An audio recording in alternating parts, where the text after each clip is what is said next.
Good morning. We'll be on record for the 8:15 review calendar. First, I have Kyla Carde, does not appear to answer. Next would be Sean Delargy. Mr. Delargy, good morning. Have a seat if you would.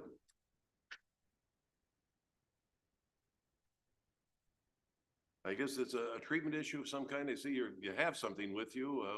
Yeah, this is that I complied with first things first treatment that they asked me to do. And is that a new evaluation or revalue? Yeah, show it to the prosecutor if you would. And for the record, you're Sean Phillip Delargy. Yes, Your Honor. Because the evaluation asked me to attend the 4-hour drug and alcohol class. Drug and alcohol. Well, the concern here was what we call treatment shopping. I don't like what you say that it should happen to me, so I'm going to go and get a second opinion somewhere.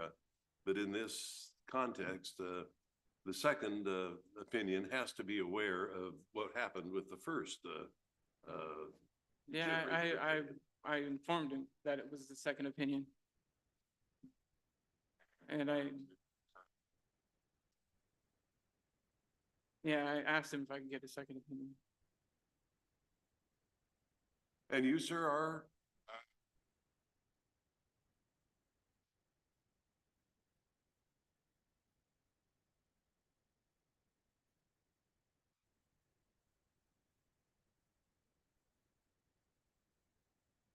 But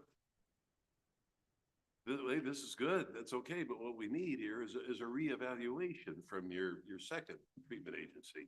Apparently they have no. Go ahead. He didn't give me one. No, we don't have that. Apparently that was going to be scheduled, but never has. I know the evaluation happened, and the evaluation was for me to take that 4-hour class. That's why I took it. I don't have the evaluation. From first things first. Yeah, I wasn't, that's the only thing I was given when I completed that. Mr. Delargy, I think what we have here is kind of a failure to communicate. I mean, the receipt for the evaluation is on there, $185. You did get an initial evaluation.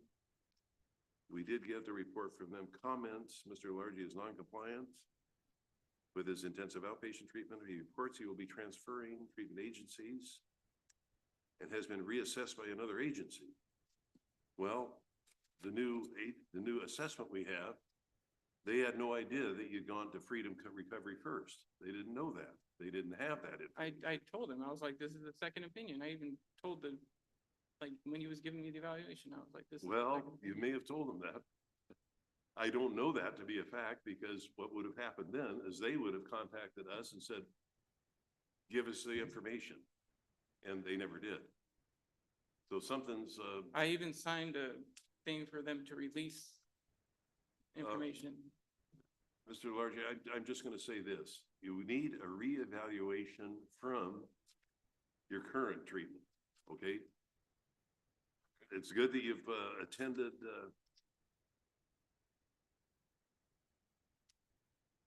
alcohol and drug information school. That's what they recommended in the evaluation.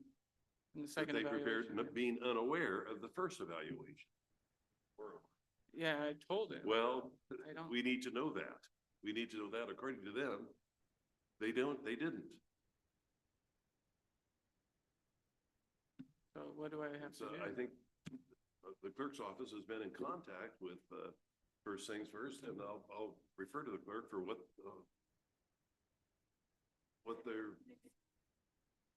they didn't know about the first one and have not requested any information of us about it. I signed a release for them to get the evaluation from Freedom Recovery because they had to read Freedom's opinion.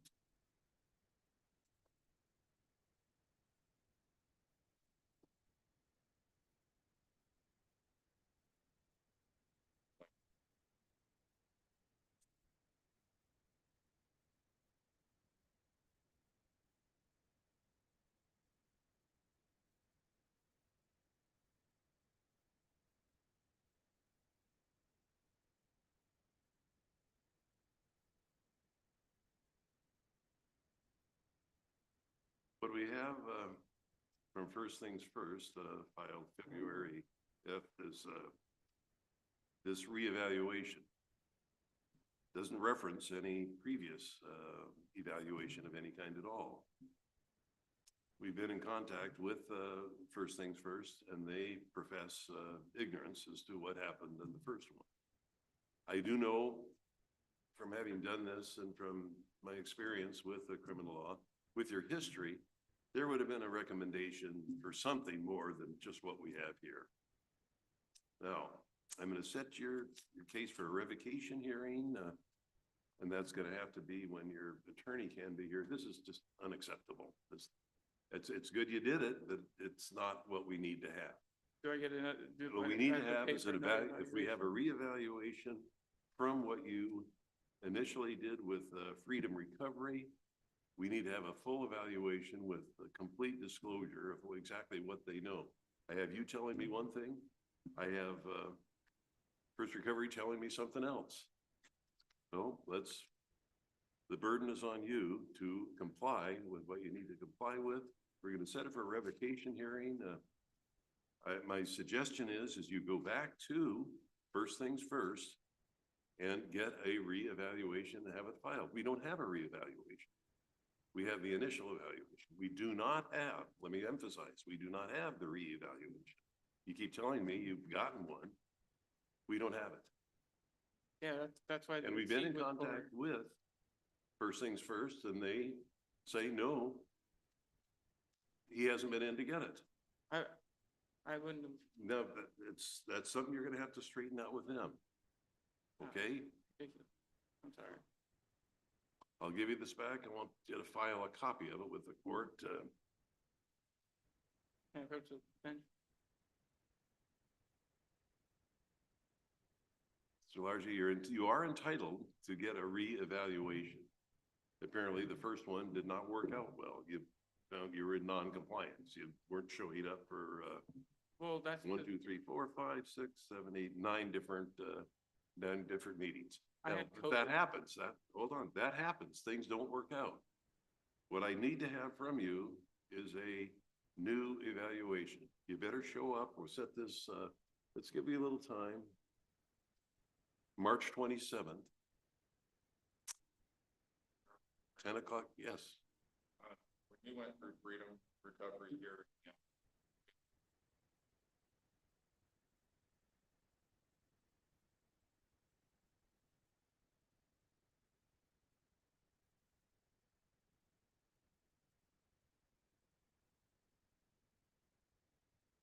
Sure. Yes. more. Yeah.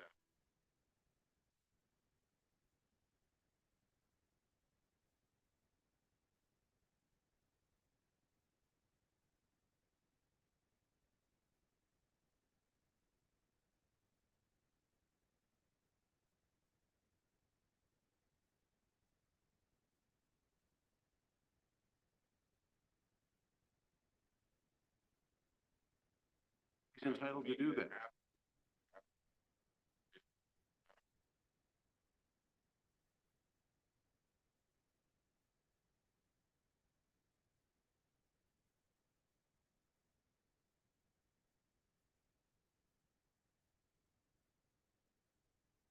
The way it has to happen is this. You go to an outfit, you get an evaluation, and the things don't work out for whatever reason. And you disagree with what they're saying, you don't like the way they're doing it, you don't get along with their provider, whatever. You're entitled to go get a second evaluation. Second evaluation includes the second evaluator contacting us, getting your police report, getting the records. That never happened. So it was first. So we don't first, have that a was- valid second evaluation. But due to clerical error, For whatever reason, I don't know. All I know is that we don't have a second evaluation. that's we what do the have receipt it, was for, that's But it why. does, the one we have doesn't mean anything. It's meaningless to me.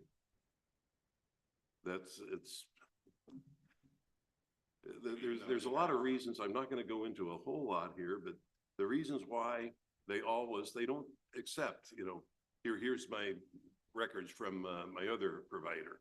is they want to make sure they're getting everything because of all the games that are played by a lot of different people. They come to us for the information they need.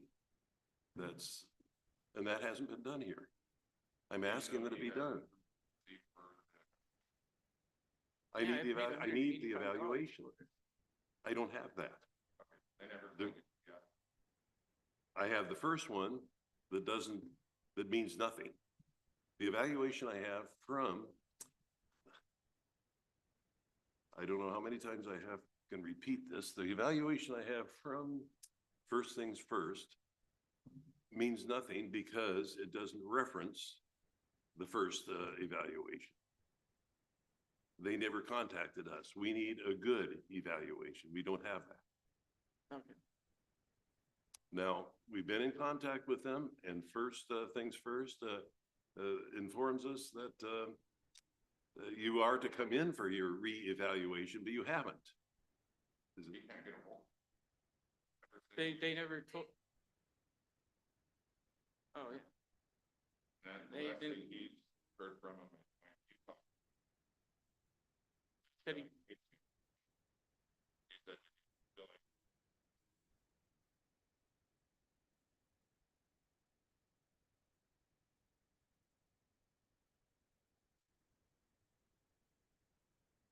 Let's get the confusion resolved. They were going to call you, but for one reason, there was a failure to communicate there. Let's go back to square one, start again here. Get a hold of First Things First. Go in, get reevaluated. If they're ignoring you, blowing you off, not gonna give you that, well, there's all kinds of these treatment facilities. You can go get a third evaluation. Yeah. But the third evaluation will have to reference and include everything that's gone before by way of evaluation. Okay. I'm gonna sign an order resetting the matter to March 27th at 10 o'clock. New time, so your attorney can be here to speak on your behalf.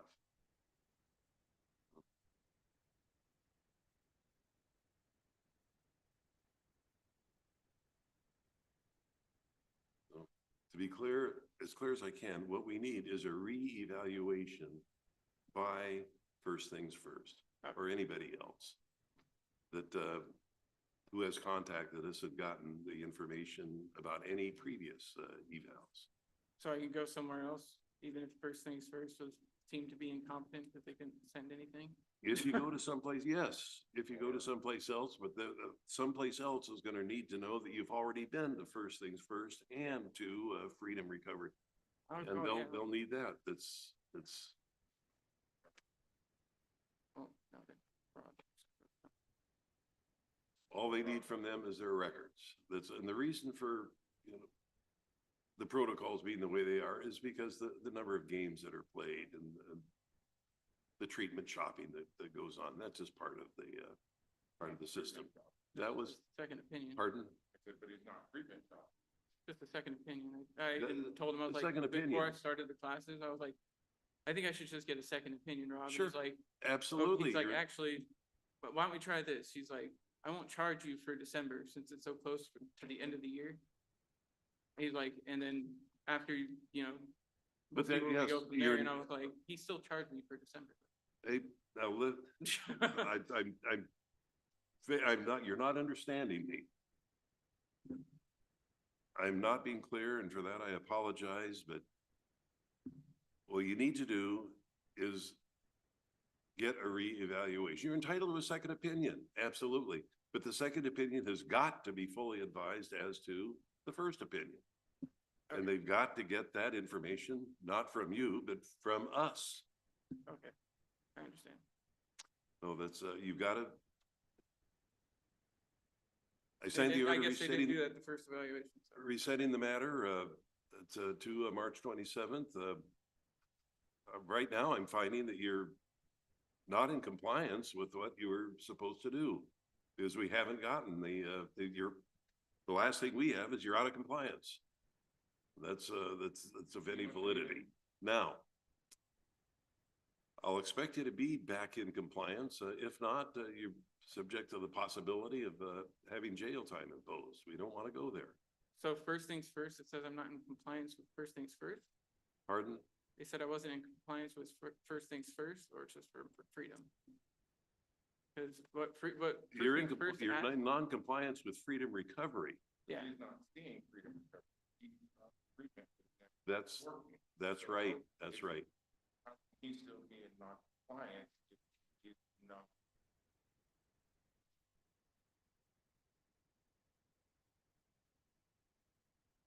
He hasn't validly gone into a second treatment. He got an evaluation that did not, with a facility that did not know that he had gotten the previous yeah, they said evaluation. that Now, I understand. We don't, all I know is what they tell us. You know, I know you're telling me something different. But the problem is I need an evaluation that is a valid evaluation, an evaluation that references all previous evaluations that were made. That hasn't been done. Okay, so yeah, no, I have to go to first things first and basically get a reevaluation. No, your first things first evaluations, no significant problem. You do this and you're good to go.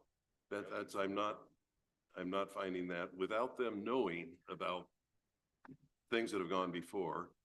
I'm not even sure that they have your criminal record. Yeah, I'm not even sure of that.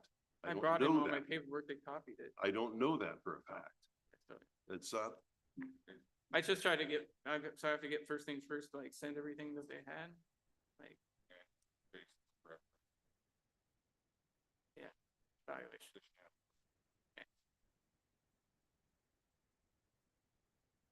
the way it works is not the way Yeah. you want it to work. The way No, it I works just don't is know why they this, didn't do that.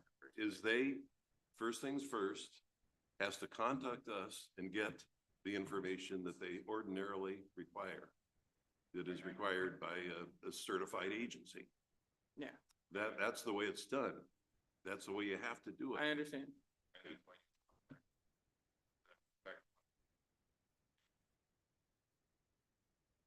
Yes, yes. Okay. Get a copy of today's order at the window and you want this back? I Yeah. want to eventually get a copy of that, but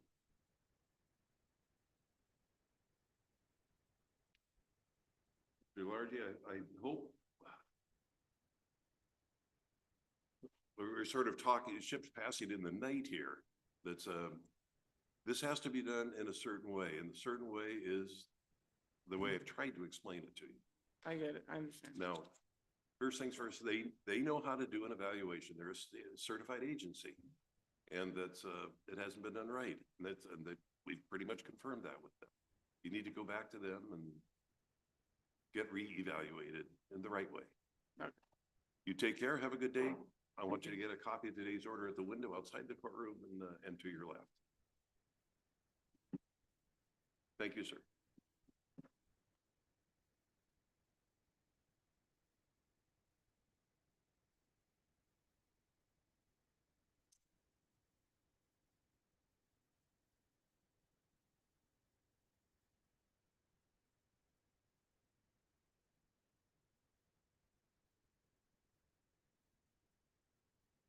Good morning, Ms. Franzak. You're now unmuted. Are you able to hear me? Yes, I can hear you. Can you hear me? How are you? I'm doing actually really great. I'm over a year sober now, got my driver's license, and I've been working for about 4.5 months. That I'm glad to hear. For the record, is your name Paige Brooke Llewellyn Franzak? Yes, sir. What the reason why we're having a hearing is you were on a SOC for an assault case. Everything is going okay, but you still owe $250. Yes, honestly, when I left Washington, it wasn't a way, like I don't know if it was you or another judge who had me last time.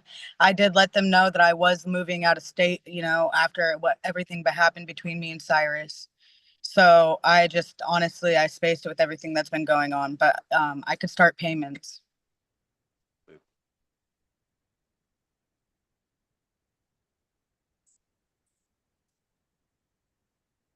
So do you have any objection to extending the SOC? Ms. Franzek, how long do you think it would take you to pay the 200? Honestly, it could probably take me about 3 weeks to pay it. Why don't we reset the matter to April 10th? Can you get Okay, it? April 10th.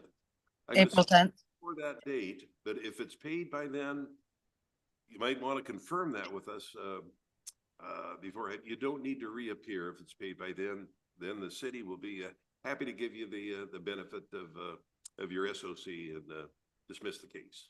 Okay, and now if once that's dismissed the case, will the assault be off my record or no? It'll go on your record as a dismissal. The fact that this happened never really goes away. There is a procedure to expunge your record, but yes, it'll go on your record as a dismissal. Okay, thank you. Ms. Franzek, we'll mail you a copy of today's order, April 10th, 8:15. If you have it paid by then, we'll simply dismiss and close. Alrighty, sounds good. Sounds like everything's going well with you. I hope that continues to be the case. You take care of yourself, be well, and have a good day. Okay, thank you. Thank you, ma'am. Take care.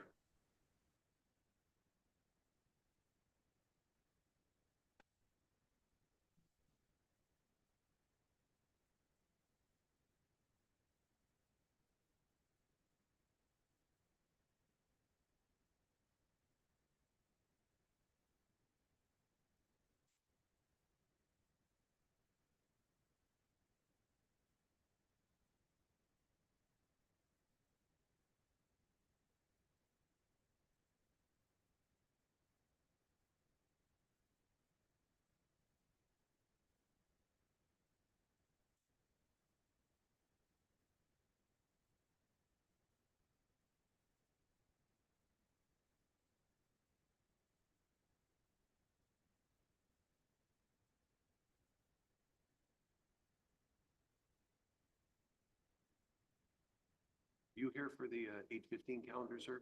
And your name is? Ms. Martinez, come on up and have a seat.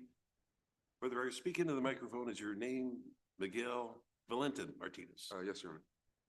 It looks like it's a treatment issue. You've got to do a victim impact panel, Yeah, treatment. What's going on? so I had my assessment done. I'm currently enrolled into treatment. I have my certificate of completion from the drug and alcohol class. One thing I did not have done yet is the impact panel. They have it once a month in Chehalis. I live in Centralia, and the next availability would be March the 6th. So I'm asking the courts to please give me that time to get that completed.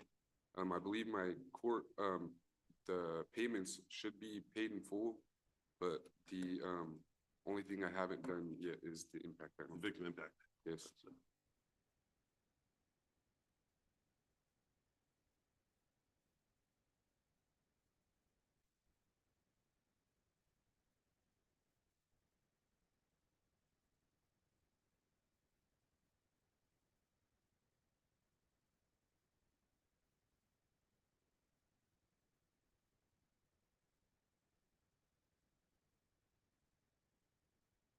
It's like they did recommend in the eval that was filed on February 6th, a relapse prevention program. Yep. So I've already started treatment. You started that? Yeah. I'm already enrolled in treatment.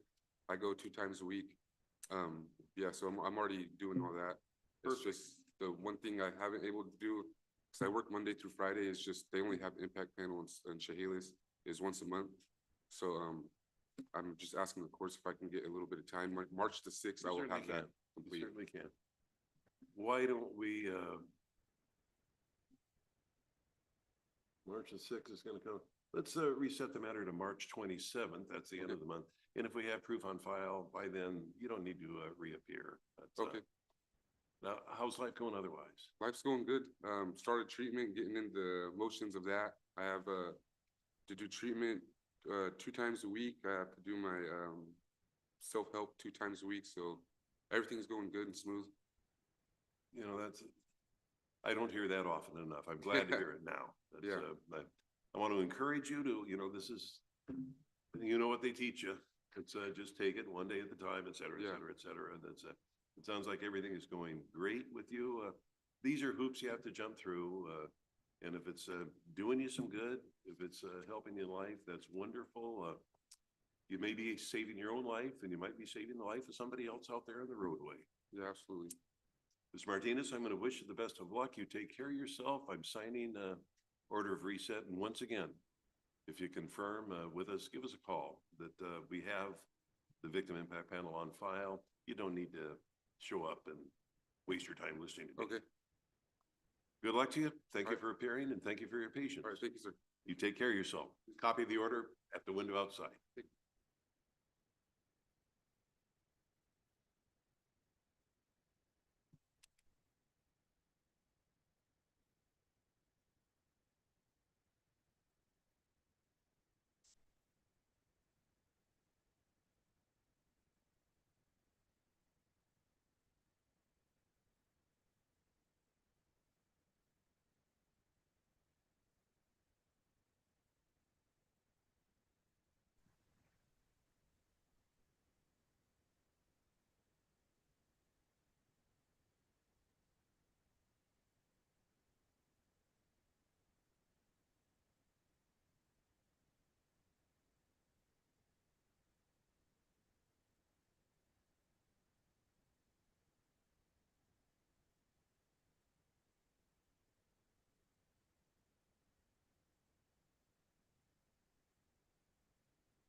We have any private counsel matters ready to go at this time? I'd be glad to take them before we go.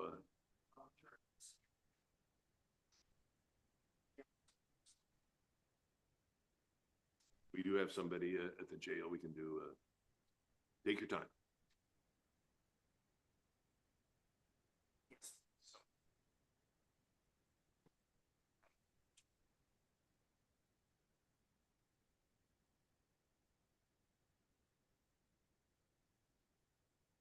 Go up to jail. Take them. Good morning, Mr. Haverco. Morning, good morning, Your Honor.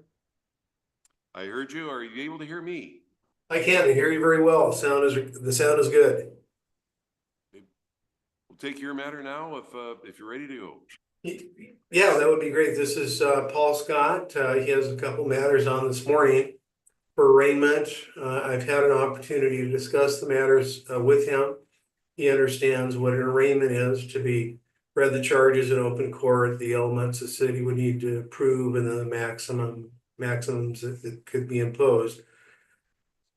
He would like to waive arraignment and proceed with a entry of a plea. We have a plea agreement worked out with the city as reflected in the statement of defense on a plea of guilty, which has been placed in O courts. And we're ready to proceed. Good morning, sir. Good morning. Full name Paul Harvey Scott. Yes. Mr. Scott, do you disagree at all with anything Mr. Haverco just said? No. I'm appointing him to represent you in these matters as well. I'll turn to him for the status of the matter. I'm looking at a document in the O court system, which I'm sure your attorney will reference. Right, he's gonna, one case is a case that involves obstruction of traffic. He's gonna enter a plea to that matter. And then and that's under a Yelm Municipal Code. And then there's another case that's both a theft and a trespass. He's gonna enter a plea to the theft case involving an iPhone, and then upon the court's acceptance of that plea, city will move to dismiss the trespass matter. Scott, do you disagree with anything at all Mr. Haverko just said? No. I'm looking at the statement of defendant on plea of guilty to one count of disorderly conduct alleged to have occurred on February 8th of 2025, and also one count of the theft in the third degree alleged to have occurred within the city of Yelm on February 14th, 2025. Disorderly conduct is a simple misdemeanor. The maximum penalty on conviction would be 90 days in jail and or $1,000 fine. Theft third is a gross misdemeanor. The maximum penalty on conviction would be 364 days in jail and or a $5,000 fine, which I'd be free to impose regardless of what's recommended by the city and your attorney. You realize that? Yes. And if I accept your pleas, you give up the rights contained in paragraph 5. There's no trial, no appeal, no witnesses. Simply a sentencing which could be up to the maximum as I indicated. You realize that? Yes. With that in mind, as to one count of disorderly conduct alleged to have occurred within the city of Yelm on February 8th, 2025, how do you plead guilty or not guilty? Guilty. With regard to one count of theft in the third degree alleged to have occurred within the city of Yelm on February 14th, 2025, how do you plead guilty or not guilty? Guilty. To make those pleas of your own free will. Yes. Anybody make any threats or promises to you to make you plead guilty? No. Find the pleas to be freely, knowingly, and voluntarily made, and your statement in paragraph 11 does satisfy the factual elements of the offenses. I'll turn to the city for recommended sentence as indicated in the plea form. Mr. Haverko, with regard to the recommended sentence. The city, based on the known indigency of Mr. Scott, the city's just recommending, credit for time served. They're not asking for any legal financial obligations. He does not have the present ability to pay any such obligations. So asking the court to follow that approach, just credit for time served, no fines, and would just ask that he be released today.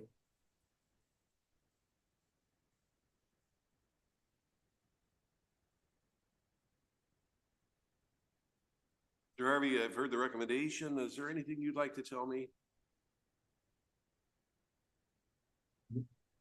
No. Mr.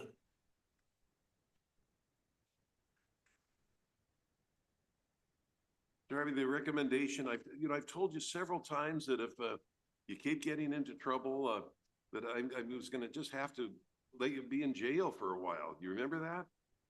I've told you that a number of times. I think we're finally at that point. I've looked at your criminal history here, and briefly I counted. This is the 32nd time that you've gotten yourself arrested and got yourself put in jail. What do I do? It won't happen again. I'm sorry. I don't know what to tell you. It won't happen again. Well, I've heard that from you, I think 31 different times over the last few years. Mr. Harvey, it seems like at least every other month I have you arrested and we have to do the same thing. And it's always criminal trespass, littering, jumping out. You've got this habit of jumping out in front of cars in traffic. One of these times it's going to be somebody's distracted and you're going to be badly injured or killed. Yeah, I'll stop being like that. Yeah, that's it. I'm looking here now. Currently, we have still jurisdiction over 3 cases, 75 days, 75 days, 90 days. I'm just asking for one more chance. I please, I swear to God, I will be as good, as straight and narrow as possible. Scott, I don't know how many times I've heard that from you. I hear the same thing every time. You're going to leave the drugs alone. You're going to leave the alcohol alone, and and I'll never hear from you again. And I think. Please, please, please, I'm begging you. I'm begging you. It's the beginning of summer. I will leave the drugs alone. It'll be warm. I will do everything I can. I could go to my dad's house for a year or something if you want. He lives in Eastern Washington. Anything. I can go to treatment or something if you'd like. I don't know.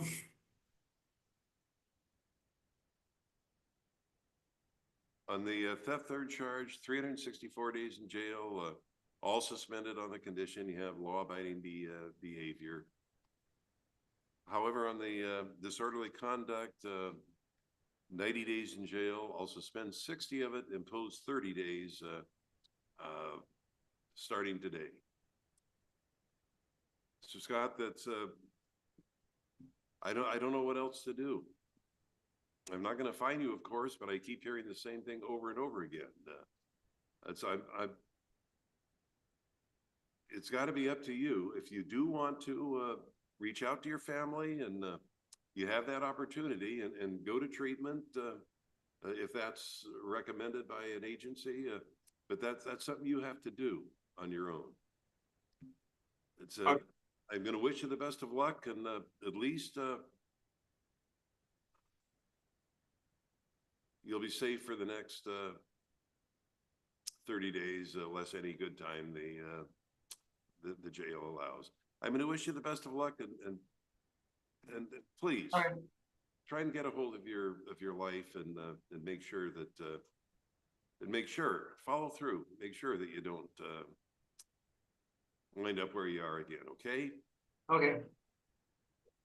Good luck to you. Thank you. Thank you, Ron.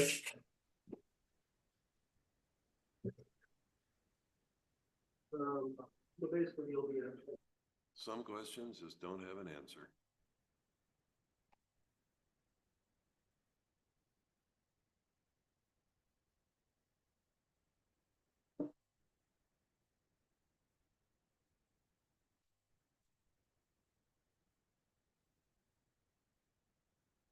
Doing the paperwork, if anything's ready to go, I'll take that next.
Narelak is on Zoom. Let's do that. Morning, Mr. Narelak. You're muted. Unmute yourself. We can address your matter. Good morning, Your Honor. Morning. Judge, it's the Robert Meadows matter. I'm looking in Oak Court, a motion to continue the matter to April 10th. Is that correct? That's right, Judge. This is our first pretrial. Mr. Radfield and I were just discussing this one, and so just need a little bit more time to work out the kinks, Judge, and hopefully move this one forward. Hearing no objection from the city, resetting the matter as requested. Signing off on that now.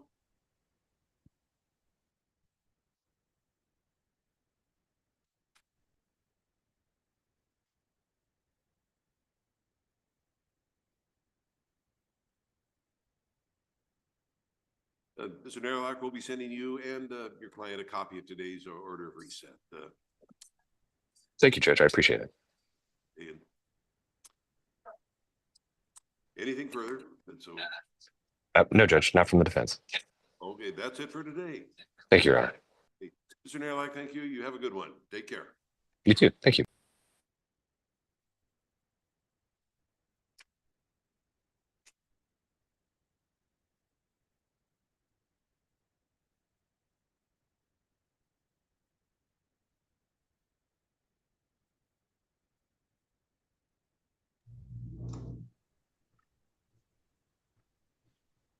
Bradshaw, good morning. Good morning, Your Honor. I'm here on the matter of John Kahn.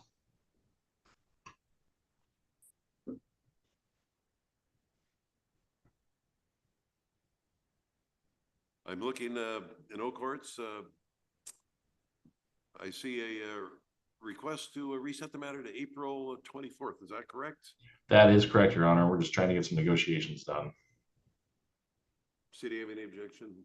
No, Your Honor. Let's assume you're in contact with your client, of course. I am, Your Honor. Thank you. I'm signing the order, resetting the matter to April 27th as we speak. We'll be sending you, Mr. Bradshaw, a copy of today's order as well as to your client. Good luck, take care, and have a good one. Talk to you. All right. in April. All right. Thank you, Your Honor. Have a good day.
Part of the parties for the order in which the cases are called. Is this Matthew Johnson? Does Johnson have a seat?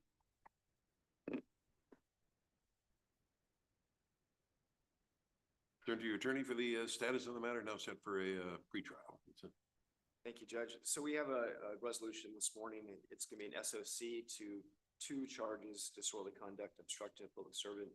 My understanding is that the city is willing to dismiss the other 2 charges, DUI, physical control, and the dangerous weapon charge. And I have an SOC if I can present that to the court. Absolutely. I look for him on the screen, but hey, this is going to work just as well.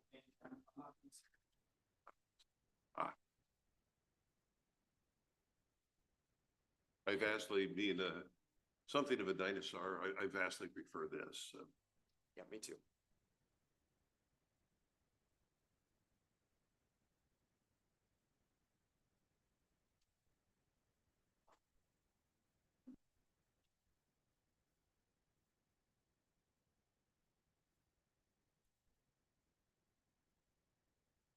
City's moving to dismiss physical control and weapons. The weapons are returned. The order. Johnson, I've been handed a SOC, stipulated order of continuance. It's been called a number of things. I call it a contract. It's an agreement negotiated by your attorney with the city under the terms of which you've learned from this. Whatever happened here, there's a few different lessons. If you abide by the conditions set forth, which are simply over the next 24 months, stay out of trouble. No criminal law violations. If you do that, hold up your side of the agreement. These charges are dismissed. However, if you violate the agreement, we'll be back in on 1 charge of obstructing, 1 charge of disorderly. One's a misdemeanor, one's a gross misdemeanor. I'm sure your attorney has explained that to you, and that we would have a hearing based on the police reports, and that would, in all likelihood, not go well. You've got an excellent agreement here. I will approve of it, of course. Your attorney's put you in a position where you can walk away from this with minimal damage. This could have gone real bad, but you owe your attorney one for getting the resolution you have. All I can do is wish you the best of luck. Hopefully, 24 months from now, we'll be able to review the matter, find you in full compliance, and dismiss it. I see there's costs in the amount of $250, and that should probably be paid as soon as possible. But in any event, within the 2 years, there's no time specified.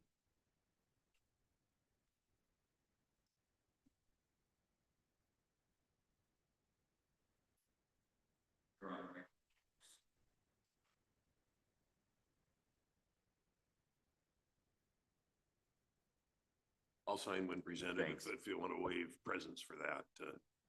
That's fine, Your Honor. Thank you. I'm finding the whole court system to be something less than perfect, but nothing is.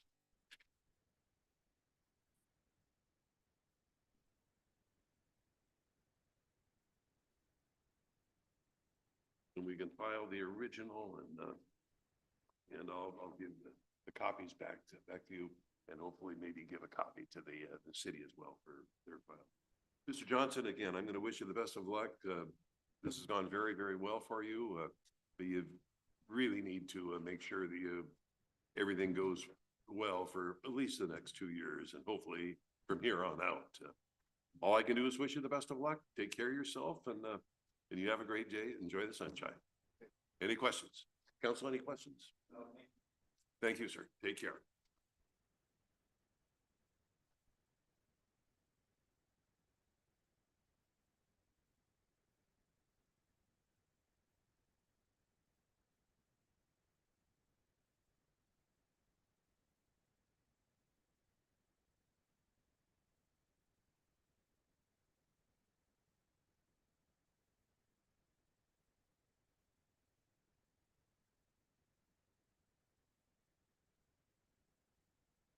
Julian, good morning. Good morning, Your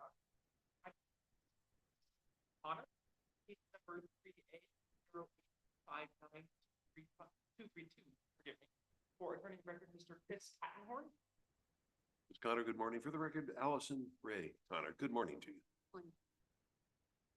And Your Honor, there are documents, reports for a petition for a deferred prosecution, as well as statement of facts for support of that deferred prosecution. I can also state that I have seen the evaluation, and the court has acknowledged receipt of the evaluation and commitment to treatment.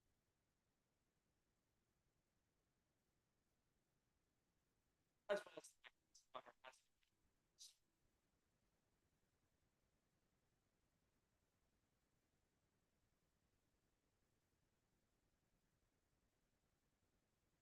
No court, so let me sign off on that. We'll have the time start running as of the treatment commenced. I don't anymore. The computer tells us what to do. of course, sir.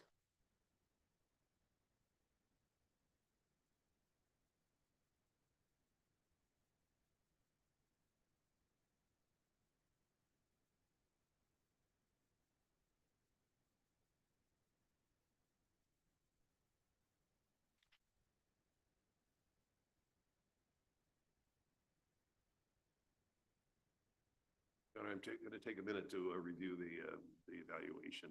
A lot of it's just kind of boilerplate. That there are a few things I want to take a look at.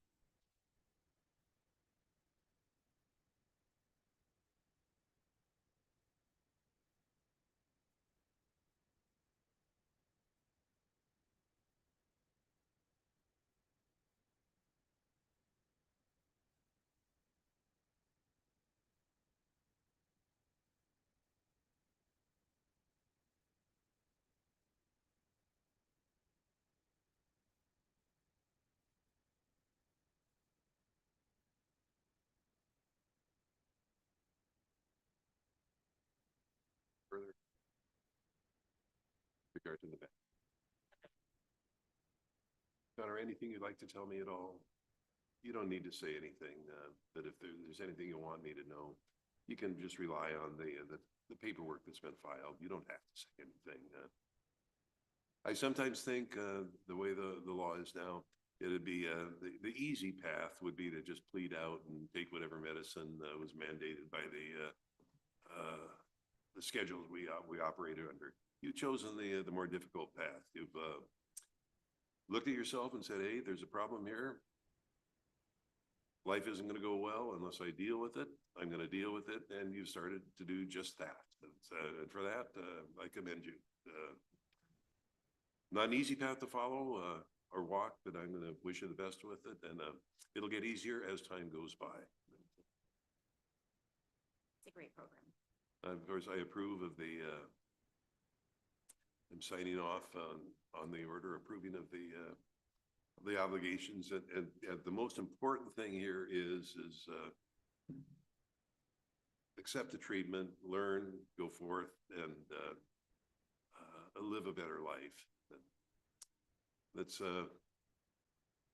it's just, I think I've read just too often lately of people, kind of a famous one in Seattle. It's sort of hit the news because the woman that died was kind of a famous artist. Wrong way driver, impaired, crossed the center line, and killed the woman. Her husband and child survived, but she didn't. It's that is really what we're talking about here. I'm going to wish you the best of luck, Ms. Connor. If the O courts let me sign the order approving, tells me one or before resubmitting, no records.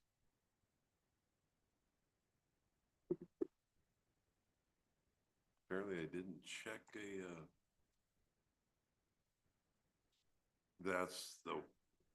we don't. Can I just enter today's date? The box I didn't fill out was when you're supposed to contact probation. Well, we don't have a probation department, so you don't have to report the probation. However, the treatment agency is required to and will file compliance reports with and you won't, as long as we're getting the compliance reports, and sometimes they're not real good about that. You won't be hearing from us at all. And I just really wish you the best of luck, and I want to commend you on the way you've chosen to deal with this matter here. Any questions at all? No, I just want to say thank You you. take care of yourself, be well, and enjoy the sunshine. Thank you so much. Thank you, Your Honor. Chonega, thank you.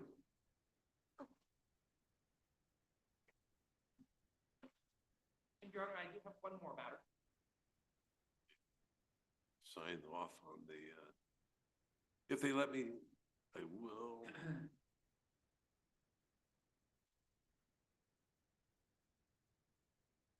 Aha.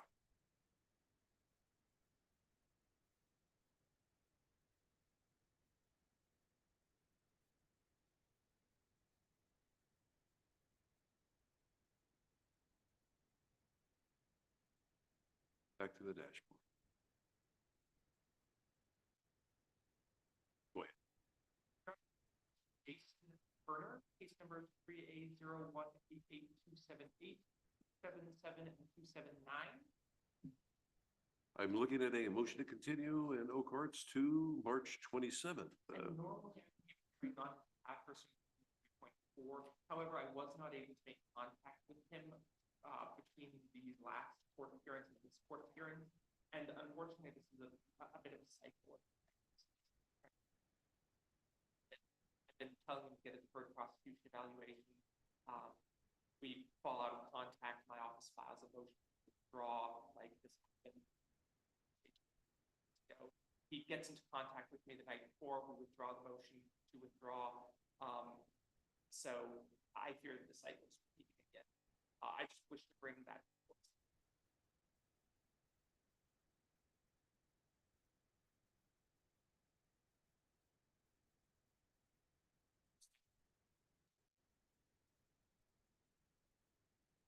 Well, we will see if he shows up at the DWS 3rd. 2nd. Oh boy.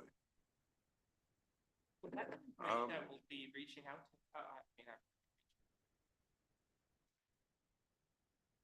I'm inclined to courtesy to council to take no action with regard to this at this time.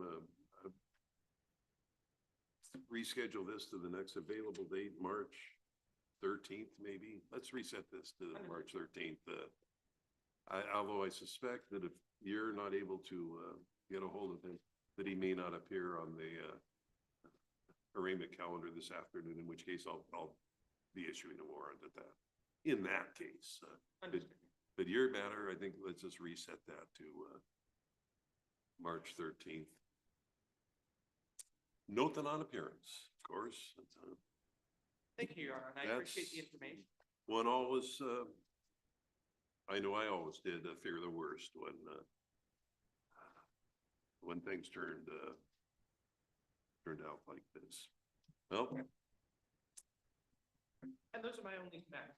Thank you. hey, Mr. Tuaninga, good to see you. You take care of yourself. Have a good day. Wow. You hit 60 yesterday and looks like we might be headed that way today and tomorrow. Yes, you enjoyed the sun. I will. Hey, take care.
For the rest of the nines.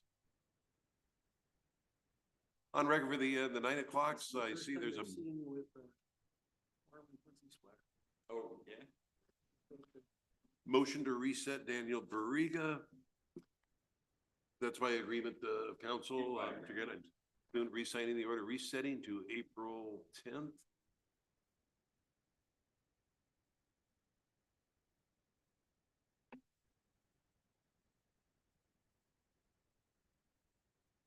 And Oak Courts is. They're a little recalcitrant this morning. They're a little obstinate.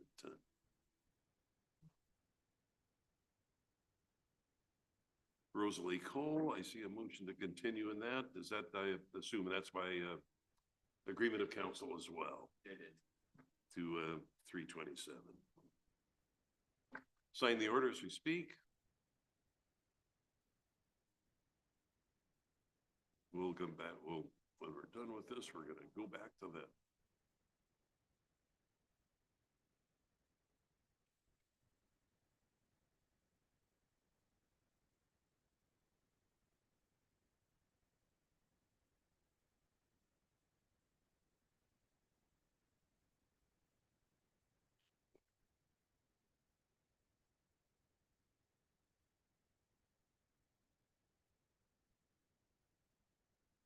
Now it has frozen.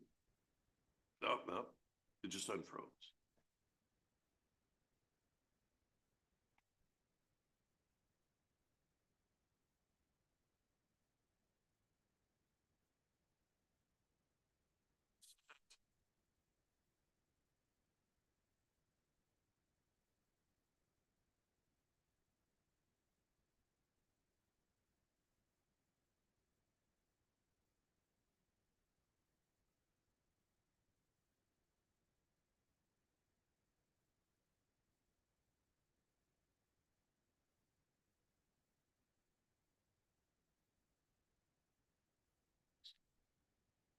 I'll find the orders of dismissal in a bit. Going back to the 8:15 calendar, Kyla Carday did not appear. That's a end of SOC with 250 owing. Well, I would say probably the best thing, low bail warrant, 1,000 cash or bond, warrant 1,000 cash or bond. Next would be Michelle Lilienthal, same thing. No,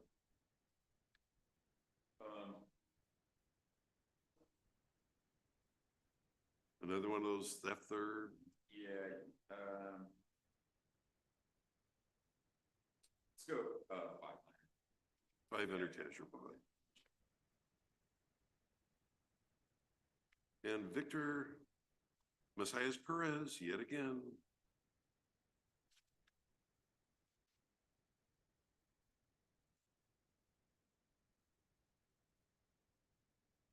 Then that's a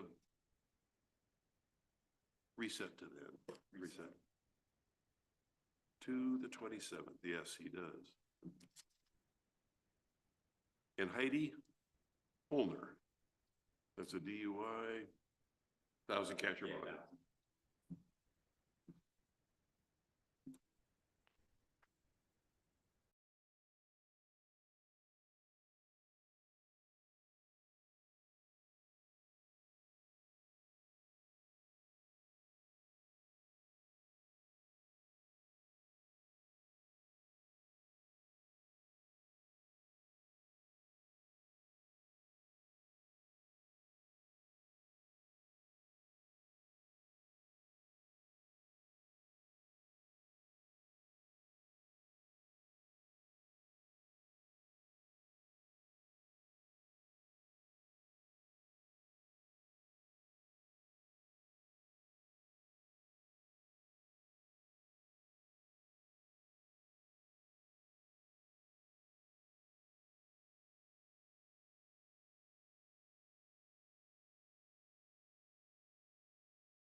On record.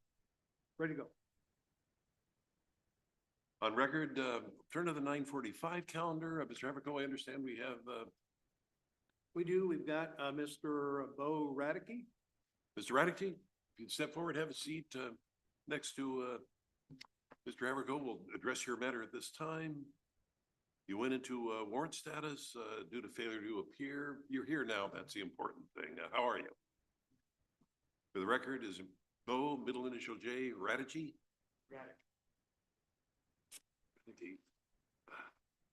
There's a way to mispronounce a name. I'm gonna find it.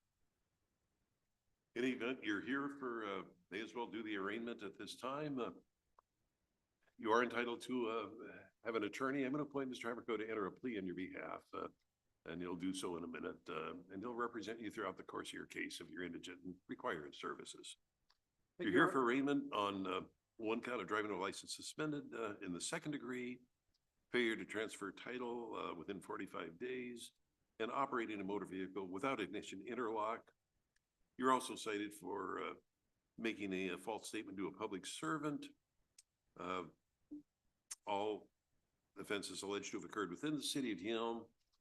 Driving a license suspended revoked second degree, no ignition interlock, making a false statement. Those are gross misdemeanors. The maximum penalty on conviction would be 364 days in jail and or a $5,000 fine. Failure to transfer title, simple misdemeanor.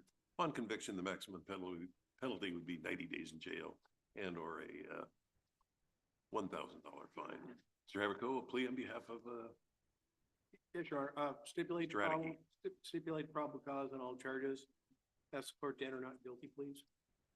we have not guilty entered on your behalf. We're going to set the matter for a pretrial in a moment. Conditions of release are law-abiding behavior that would include don't drive unless you're licensed and insured. And if you are driving and required to have ignition interlock, don't drive without it. Okay. I need a phone number.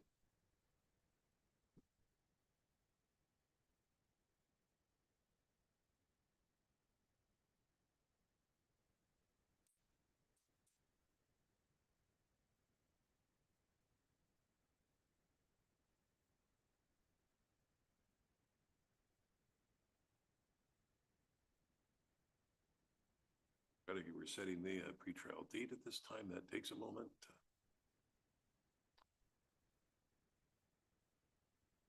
For the purpose of a pretrial, and that's our next hearing, that'll be on April 10th at 11 o'clock in the morning.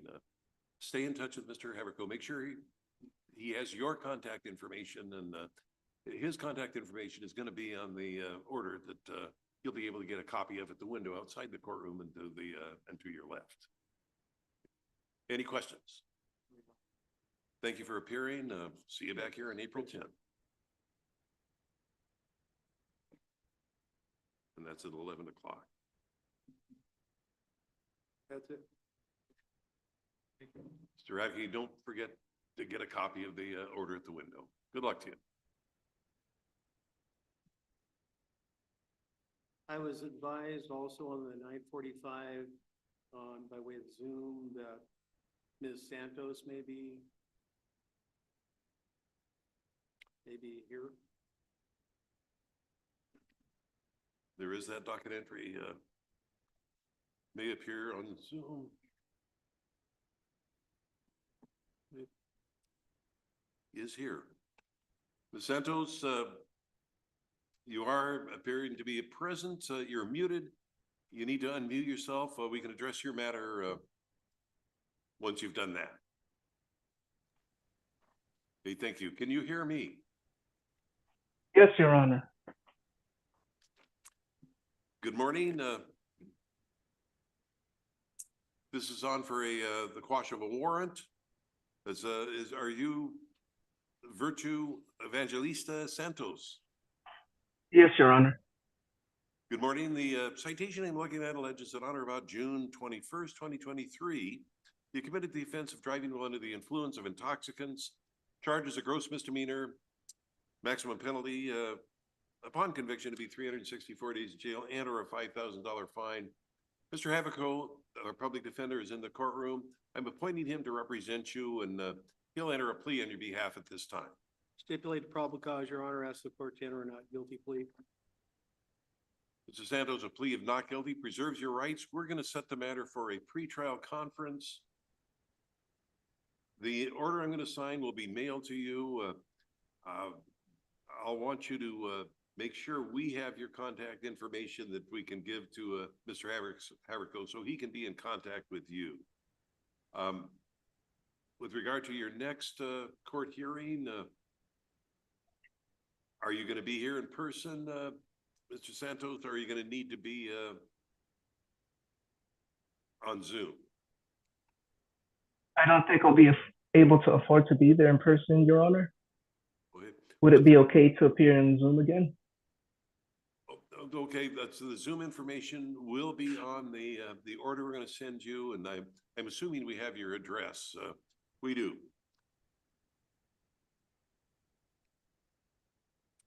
Mr. Haverko will enter a plea on your behalf. Yeah, stipulated probable cause, Your Honor, ask the court to enter not guilty plea. And I do have a phone number for him that I was provided with by the court clerk. Wonderful. Mr. Santos, a plea of not guilty preserves your rights. The pretrial is April 10th. We'll be mailing you a copy of the order probably before the day is over, or tomorrow at the latest. You need to be present by way of Zoom on April 10th at 10 o'clock in the morning, and be in touch with Mr. Haverko in the meanwhile, okay? Any questions? Yes, Your Honor. Okay. No, Your Honor. Take care of yourself, stay out of trouble, and we'll talk to you in April. Thank you, Take Your care. Honor.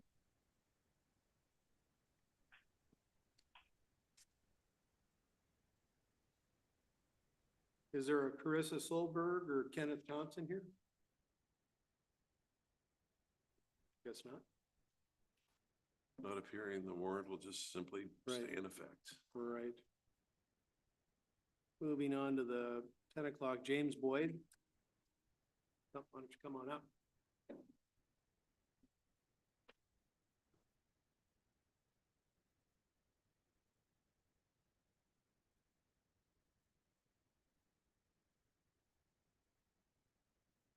Good morning, sir.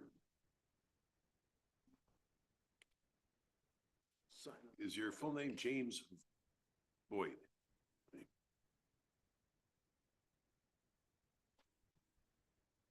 We've just placed a stipulated order of continuance into Oak Courts.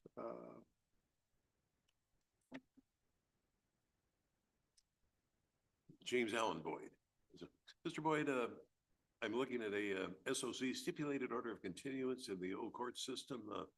I'll turn to your attorney for the details of the matter. Yeah, typical condition, matter to be continued for 12 months on the condition of no new criminal law violations, payment of a $250 court fee, at the end of which time the city would then move to dismiss.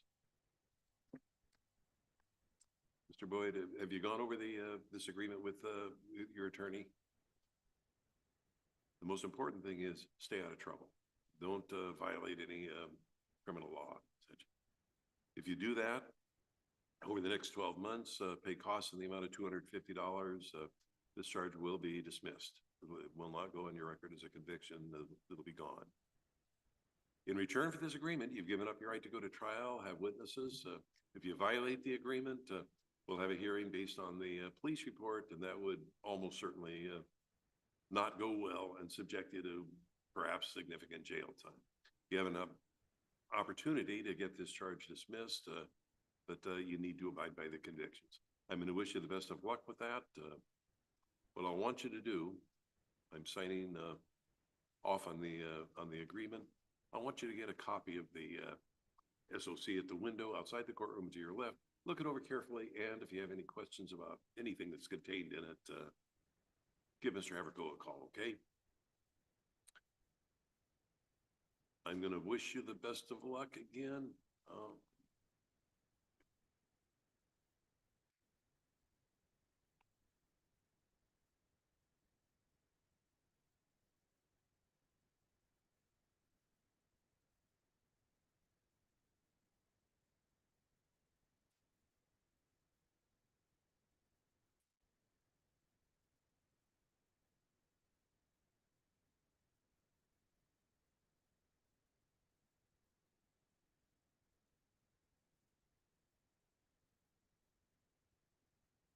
having a little trouble with Oakwood's signing the instrument, but I think second time was the charm.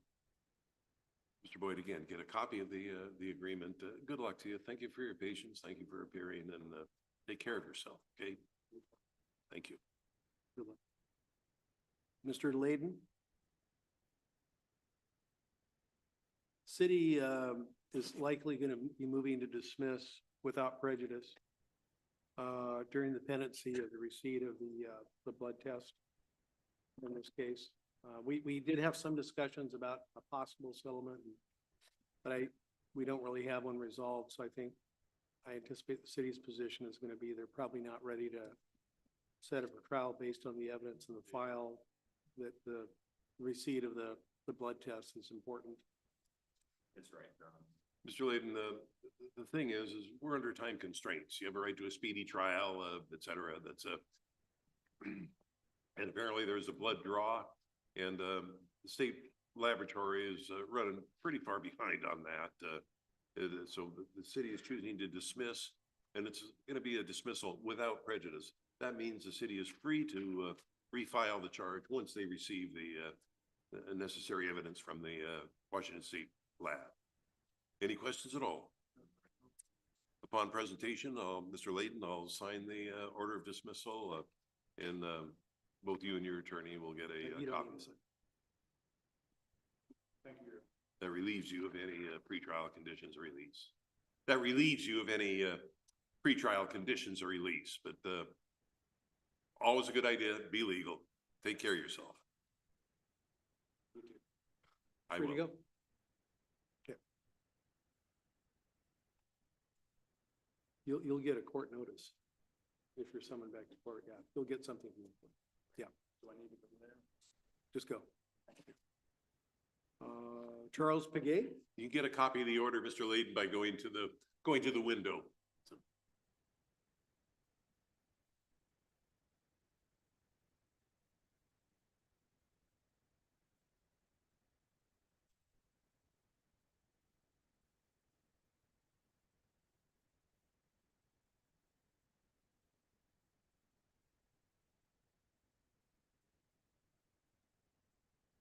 Next matter, Your Honor, is Charles Paget. It's item number 10 on the 10 o'clock calendar.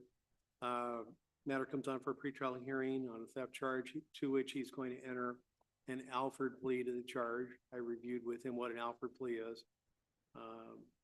So we're ready to proceed. Good morning, sir. Is your full name Charles David Paget III?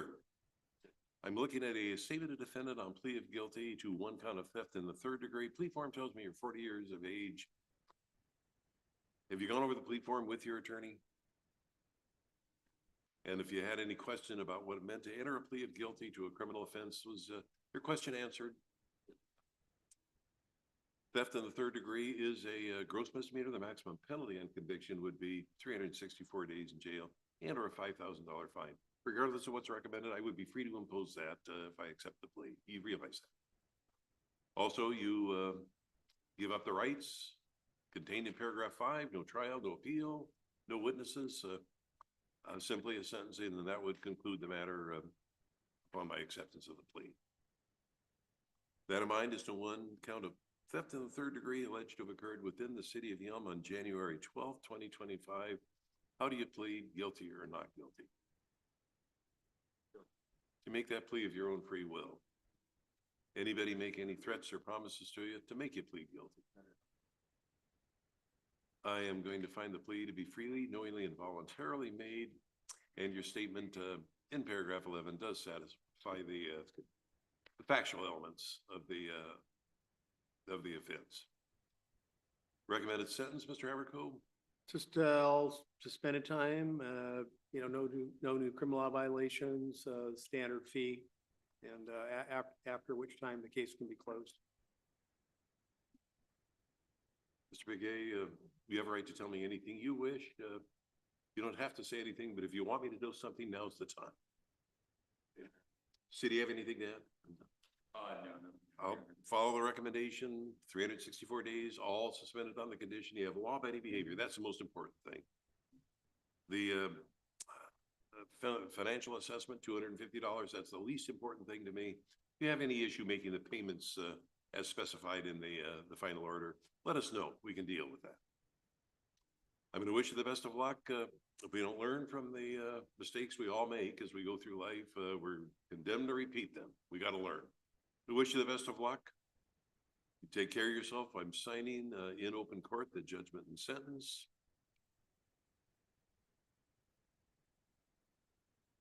What I want you to do is go to the window outside the courtroom and to your left, get a copy of the today's paperwork, review it when you have time to do so, and then give Mr. Haverko a call if you have any questions. Any questions of me? I'm going to wish you the best of luck. Mr. Begay, you take care of yourself. I will try. Take care. One question.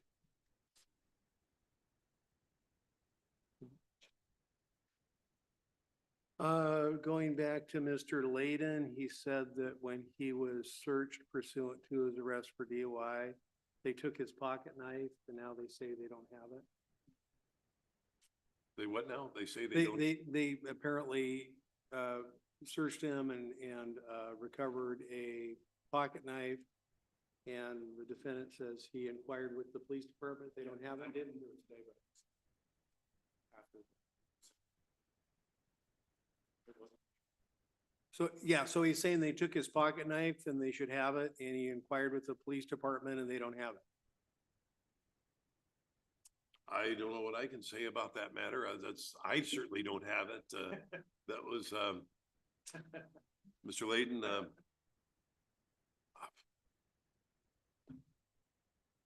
Mr. Hatfield, do you have any suggestions? You might want to talk to I don't know who the citing officer is. Brian Mooney. Is that who you talk to? That's is he the one that told you that they don't have it? No, just the clerk. I can go check on it. I would check on it. It's that he may not have logged it into evidence or. So yeah, I would I'd keep checking on that. That was well, I'm convinced it'll turn up. Okay. Thank you. Mr. Layden, thank you. You take care and let Mr. Haverko, if there's a problem, we'll make sure you give Mr. Haverko a call. Good luck. Mr. Brutos?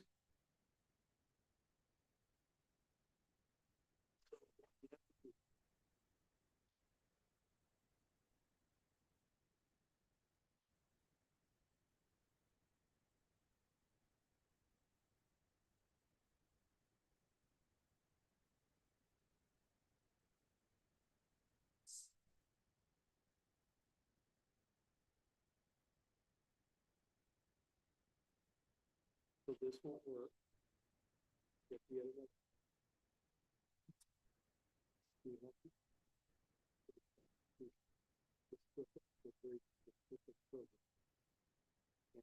should, if it's a deferred prosecution recommendation, it should actually indicate it.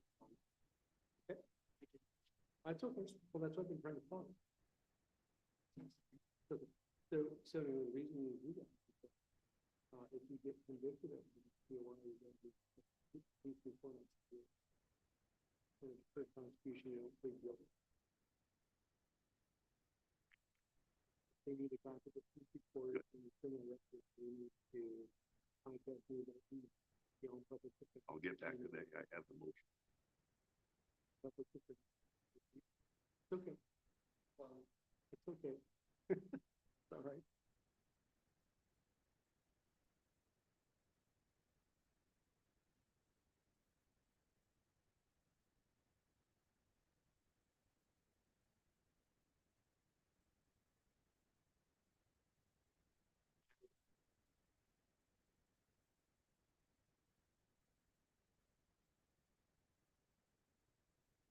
So this is Mr. Ruto's matter comes on before the court on a couple of matters, a compliance issue, and then on a new DUI charge that comes before the court for a pretrial hearing.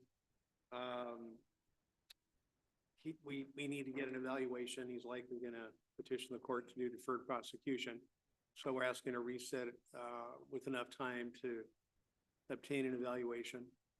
So How I'd far ask- out would you like to go? I'd like to reset it at least like 6 weeks. City have any objection? That's, how about April 10th? Sure. That was, may or may not have that, by then, Well, we could always go 8 weeks. Yeah, that's we'll reset it to then. Ms. Frutos, also you're set on the 1 o'clock calendar for a, arraignment on a new charge. yeah, let's go ahead and do that to you. Again, for the record, Alexander Nicholas Frutos is your full name. The new citation I have alleges that on or about February 11th, 2025, you committed the offense of driving while license suspended or revoked in the 2nd degree. That's a gross misdemeanor. The maximum penalty on conviction would be 364 days in jail and or a $5,000 fine. I'm going to appoint Mr. Averco to represent you on that case as well. He'll enter a plea to that charge on your behalf at this time. Stipulate the probable cause, Your Honor, ask the court to enter not guilty plea. Mr. Frutos, a plea of not guilty entered on your behalf, and we'll reset that matter to the same date, April 10th.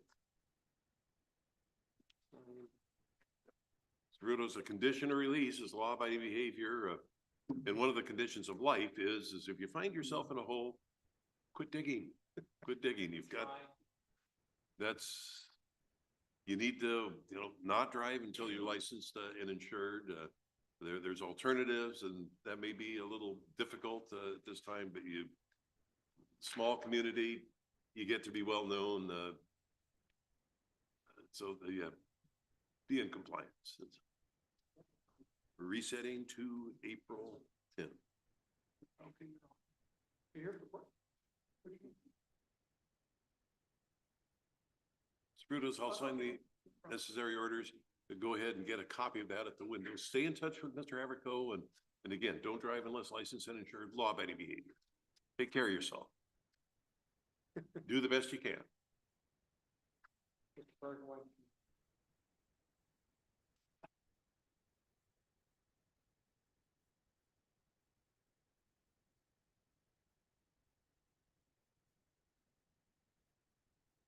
Okay, no problem. Perfect. No worries.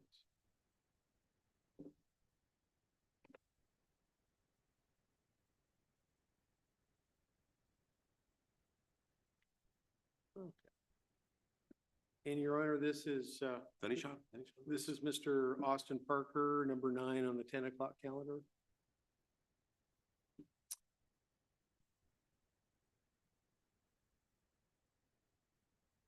We just submitted a motion for continuance. I'm getting there. Oh, you bet. Yeah, you bet. Of course, it's a You little slower bet. than I am today.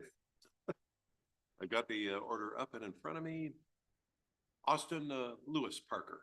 If I'm looking at a motion to continue your matter, how far out would we like to go? We're looking, like, what are we talking about? 3 months? If the city and the court's willing to indulge, we're looking to reset it 90 days. I realize that's a bit.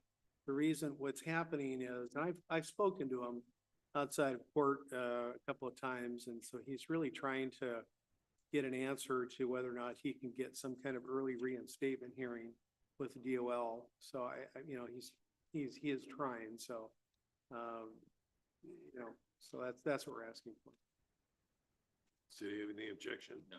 I don't have any objection either. Yeah, Mr. Parker, the main interest I have is people getting relicensed. That's far and away the most important. How about we reset it to May 22nd? Sure, that's perfect. And I realize, excuse me, I realize working with the Department of Licensing is presents difficulties, shall I put it that way? That's the politest language I can come up with. May 22nd, 10 o'clock. Signing an order to that effect. The condition still is don't drive unless licensed and insured. That's important. Again, things, they don't get better, they just get worse. And especially with the mandatory jail time on convictions or for first are horrific. So yeah, what you want to do is leave yourself in a position where your chances of getting reinstatement are optimal. Signing the order of reset. At this time, hey, get a copy at the window, and good luck to you. Take care, and we'll see you back here in the spring. Good luck.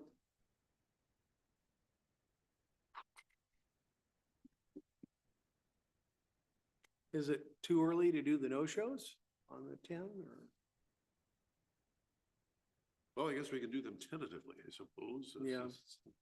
Well, I just informed the court, the folks seated to my right in the back corner, that's the victim on the Novello matter. That's the fellow that Your Honor released a couple weeks ago. And Mr. Novello has not appeared. Well,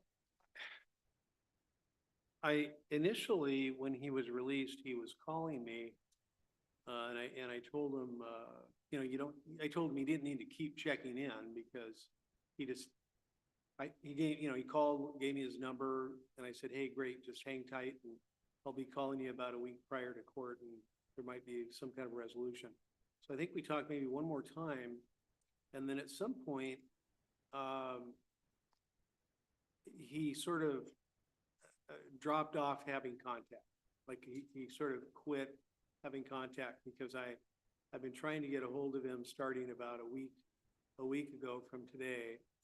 And I've called him more than once. I've left messages and said, hey, you need to call me because now your court date's coming up and we need to talk about a resolution. And so I'm not sure what happened in that communication, but he's not making himself available. His number is good. I've been leaving messages and he's not picking the call and he's not returning the calls. So I don't know his whereabouts. Well, based on the nature of the charges, has there been any continuing issue or difficulty or problem? Not as far as I know. The alleged victim here, she doesn't indicate to me that he's had any contact with her. We did have a little discussion this morning about a no contact order, and she was, if he was here, she was going to be open to the idea of modifying it to allow not contact for him to come to her home. She doesn't want him back at her home, but she wouldn't mind being able to either have some phone contact or meet away from her house. But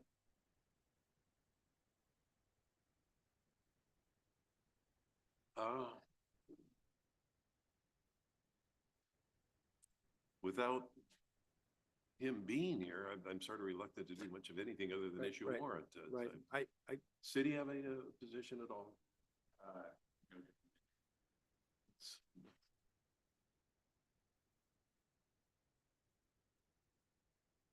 And it appears there's some other pending matter of what? Holy Oh, for what?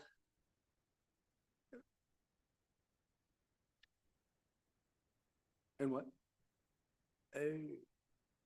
I'll order a warrant, we'll issue 10,000 cash or bond on each charge. So you're free to go there if you want. Yeah, take care.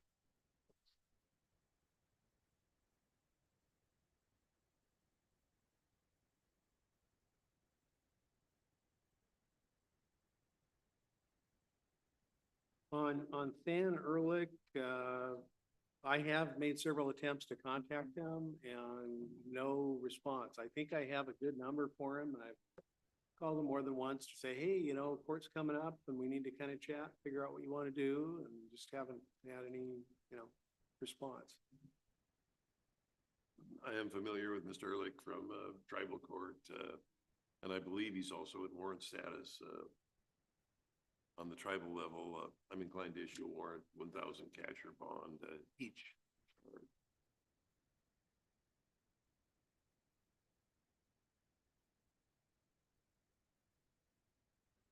Mr. Montero, I see there is something in a. Yeah, I mean, I had, An SOC in Oak. yeah, um. So I mean, I have had contact, he hasn't, contacted me. Let me just see if he's called me. You must have an agreement with them, likely if there's an SOC in Oak Courts.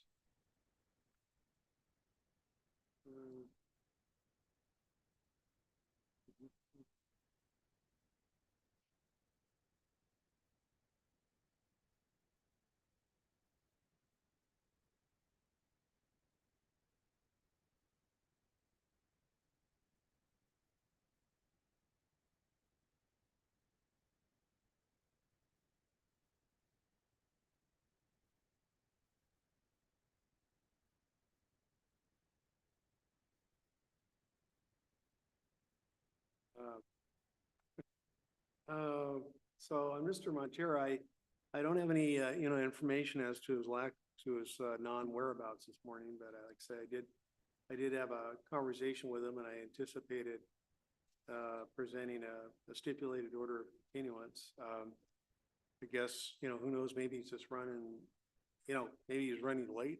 I don't know. So My inclination would be to note the non-appearance for speedy trial purposes, of course, and then reset it to the next available date and address it then. So,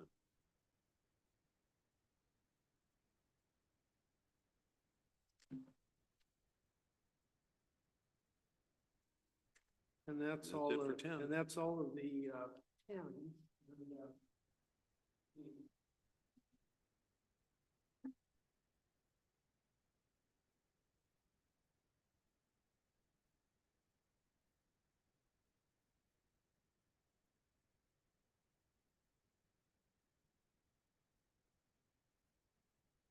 oh, no problem. Yeah, you're not scheduled till 11 a.m. So you're here. Good morning, ma'am.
So we're ready to proceed on Ms. West Haven when Your Honor is. We're Weston Haver. Weston Haver.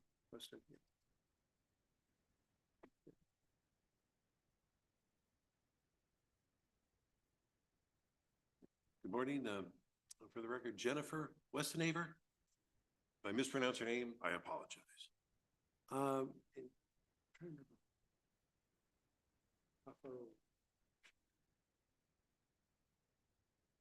Right, I know, right.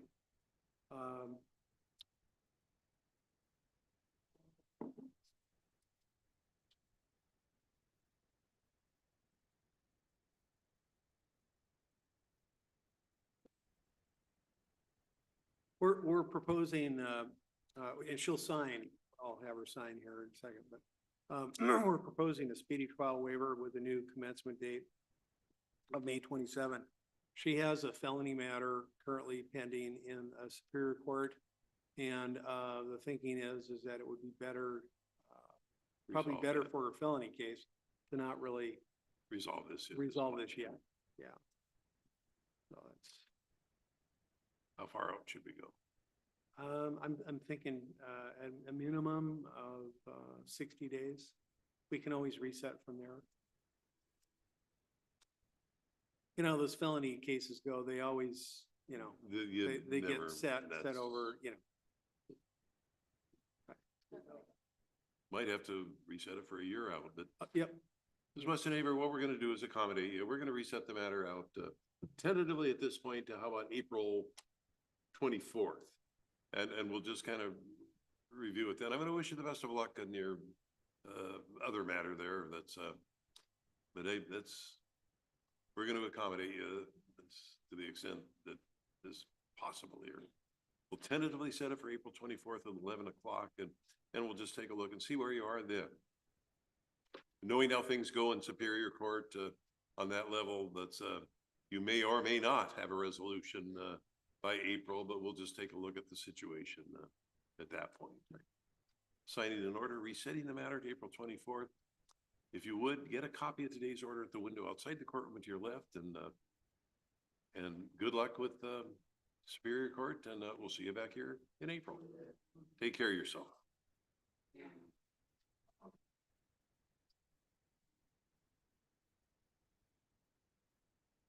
Why don't you come on up, Sam? No worries. Nope. Yeah, no, no problem. No problem. Let's see here.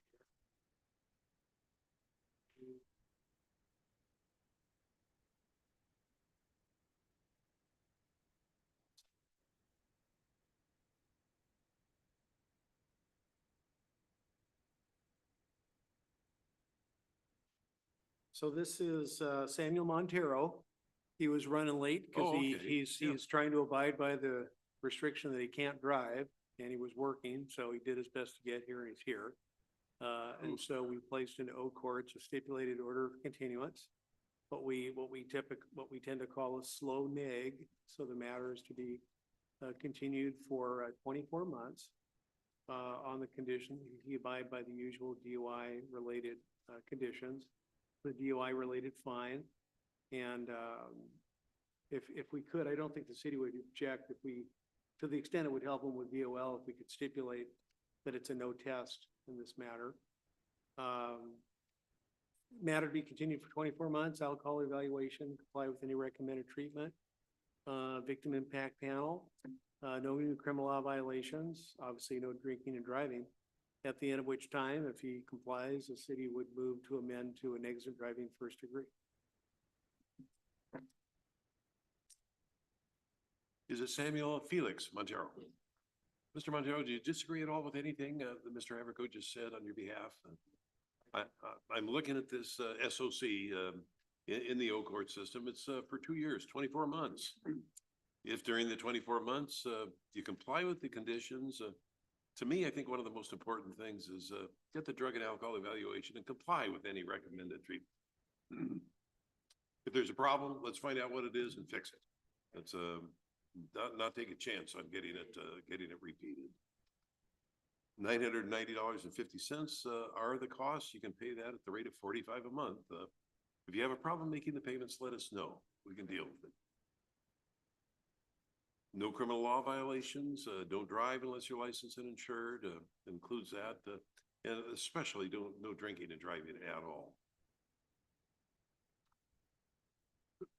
Excuse me.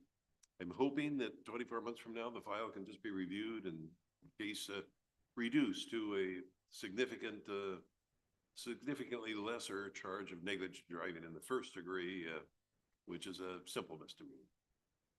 Whether that happens or not is up to you. But if you violate the agreement here, we'll have a hearing based on the police reports, and that would really not, in all likelihood, result in a very good result for you. That's I'm going to wish you the best of luck, Mr. Montero. You take care of yourself, and hopefully you don't need to reappear. And again, if there's a problem making the fine payments, let us know. We can deal with that. Thank you, Mr. Montero. What I want you to do, go to the window, get a copy of the SOC. Read it over carefully. Once again, when you have time to do that, give Mr. Everco a call if you have any questions. Take care of yourself. Thank you.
I did receive a phone message on my cell phone and I was just handed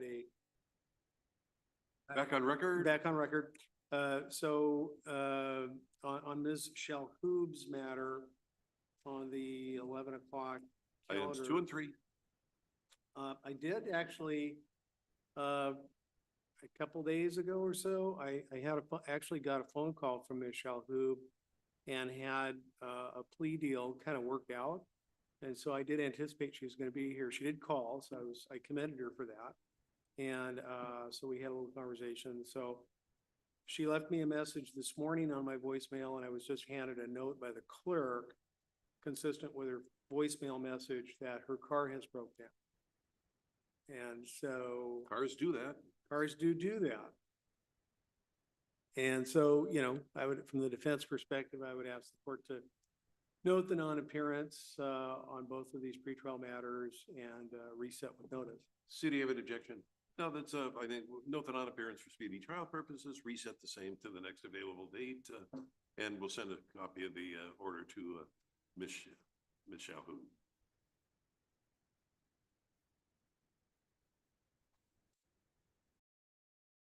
Next, items 4, 5, 6, and 7, and 8 involving Jebediah Steckler. He's apparently still in custody and will not be out in time to appear for court and will likely not be available until April. Let's reset the matter with notice to April 24th. Noting the non-appearance if necessary for speedy trial purposes.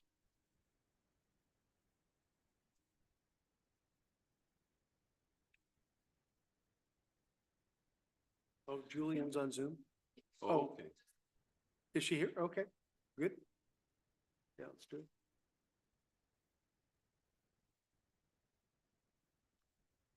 Huh.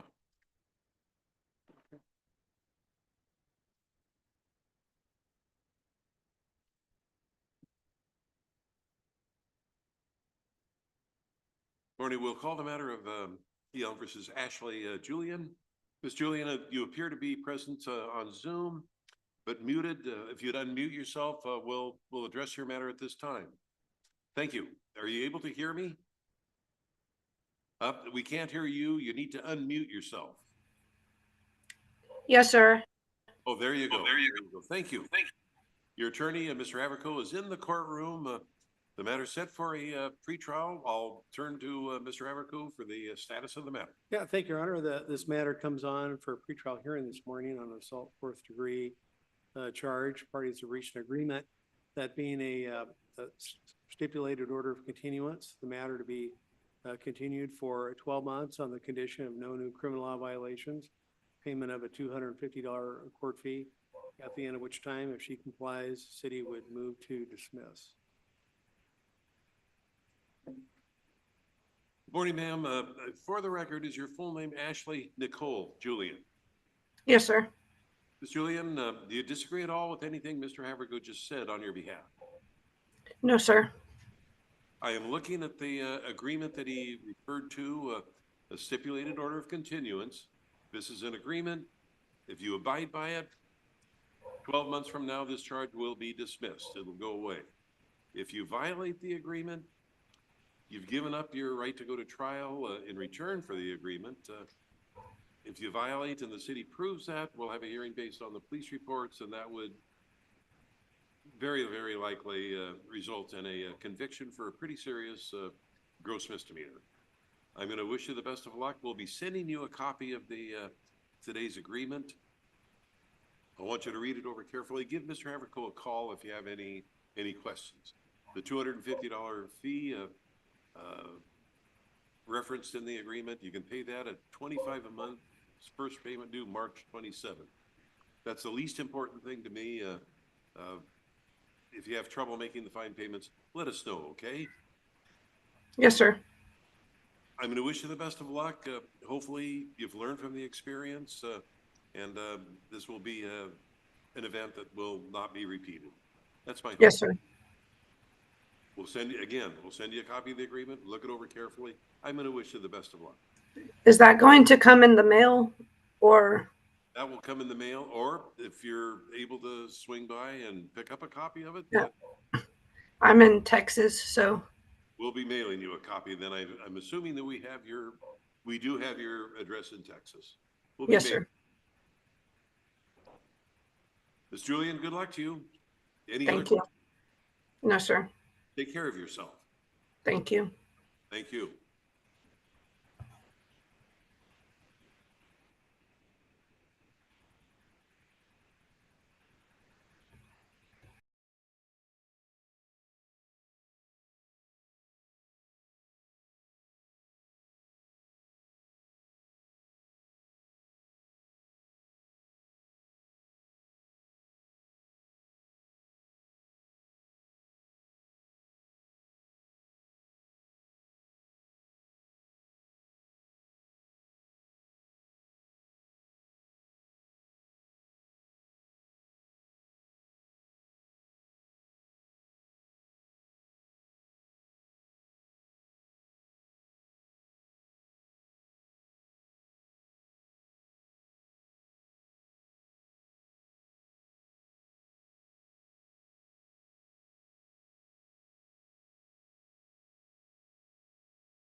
Ms. Ulrich, good morning. How are you? We're back on record. So. Call the matter of Melissa Ulrich. So she's Trevor, got- Thank you, Your Honor. So she's got some different matters. First things first, parties have had discussions about the assault fourth degree case. I believe the city is going to move to dismiss on that matter. City so moves. I'm looking at the order, and the order is without prejudice. Without prejudice, I'm going to sign the order dismissing the case, and without prejudice means should further evidence a reevaluation of the case take place, the city is free to refile the case, but for now, it's dismissed. I'm signing the order. And then the city probably has a motion on the suspended driving third case, and she's relicensed.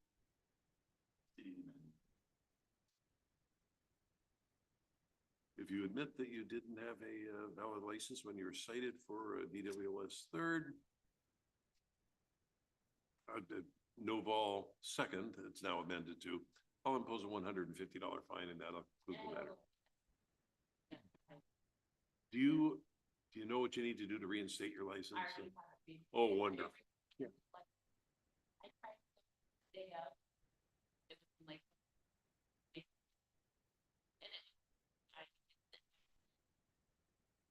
Oh, for gosh sake, yeah.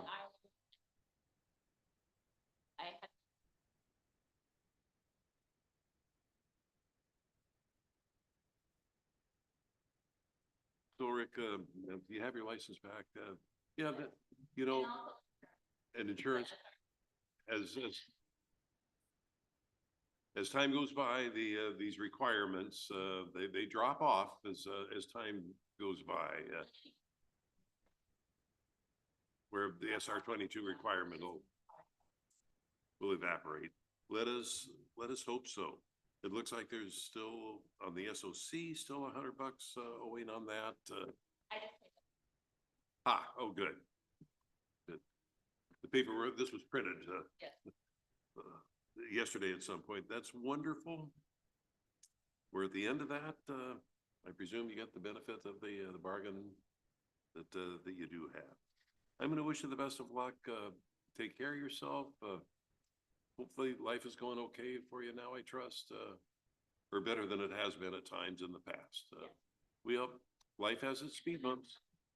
It's the speed bumps in life that we have to navigate over.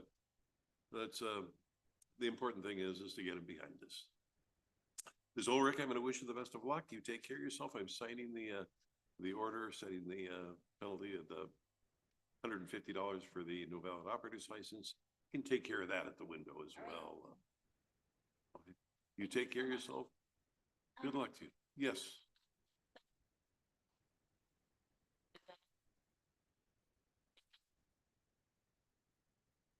That's what the judge was just talking about. Yeah.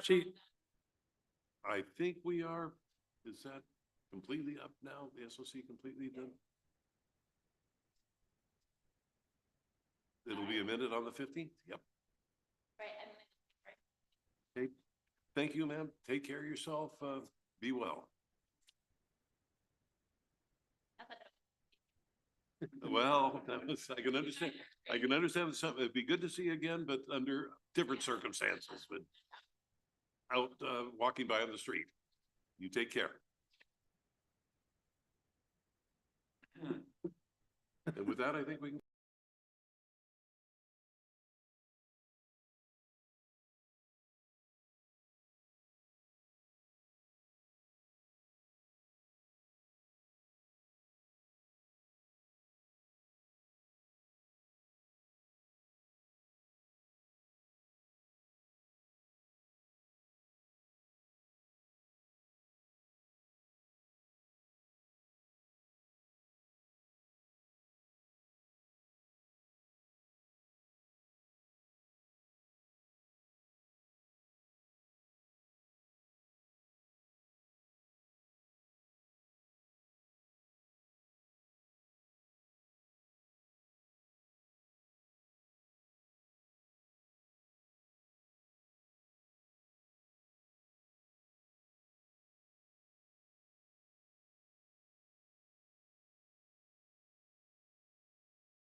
And, Back on record for the, I think a remaining no-show. yeah, it's, Jason Tipton, and I did have a phone number. I have not yet actually had contact with him, but I called the number. It's one of these situations where the mailbox is full, you can't leave a message. And I sent a text saying who I was and, hey, I need to talk to you, and haven't received any return texts or phone calls.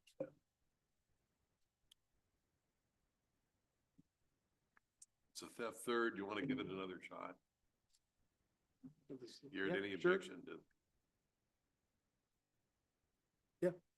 Yeah, note the non-appearance, speedy trial purposes, reset it to next week. We'll issue a warrant, when if and when he doesn't appear. Yeah, keep trying to get a hold of him.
Good afternoon.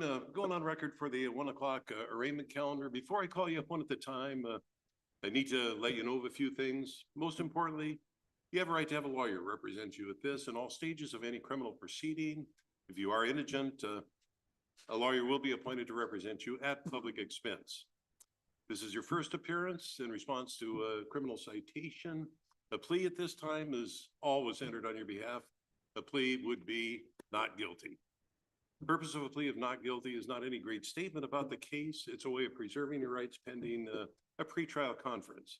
Pretrial conference gives you the opportunity of discussing your matter with your attorney, and he in turn discussing your case with the city's representative seated here to my right, Mr. Bradfield. If you can resolve the case by agreement, that is put on the record. If you can't do that, you have a right to a public and speedy jury trial in the county where the offense was alleged to have been committed. Have any question about your rights, about what you're charged with? Ask either Mr. Haverco, the public defender, or myself. Is Skylar, well, first let's take the matter on.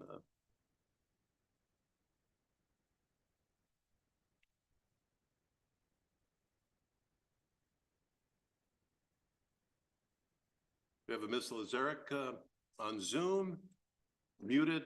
We'll take your matter now if you don't need. So thank you. Are you able to hear me? I am. Are you able to hear me, Your Honor? And I understand you're here representing Mr. Reyes? Mr. Golden. Oh, Mr. Golden. Is Mr. Golden in the courtroom? Mr. Golden, have a seat. Full name Kevin Alton Golden. Mr. Golden is, well, you are cited for driving under the influence of intoxicants within the city of Yelm on February 15th, 2025. I'll turn to that's a gross misdemeanor. The maximum penalty on conviction would be 364 days in jail and or a $5,000 fine. We have an attorney on the line for you. We don't have a notice of appearance. Are we going to get one? That is correct, Your Honor. Yes. Yes, you will get one in the next few days. I'll turn to you for the entry of a plea. Thank you, Your Honor. And we would ask that a plea of not guilty be entered at this time. I have gone through Mr. Golden's rights at arraignment with him, which some of them he's obviously exercising today. So we would ask the court to enter a plea of not guilty, have him continue to be released on his personal recognizance.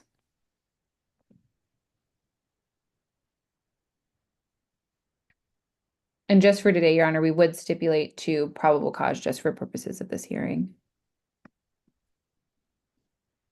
Mr. Golden was ordered to install ignition interlock. Has that been done? That was to have been done by yesterday.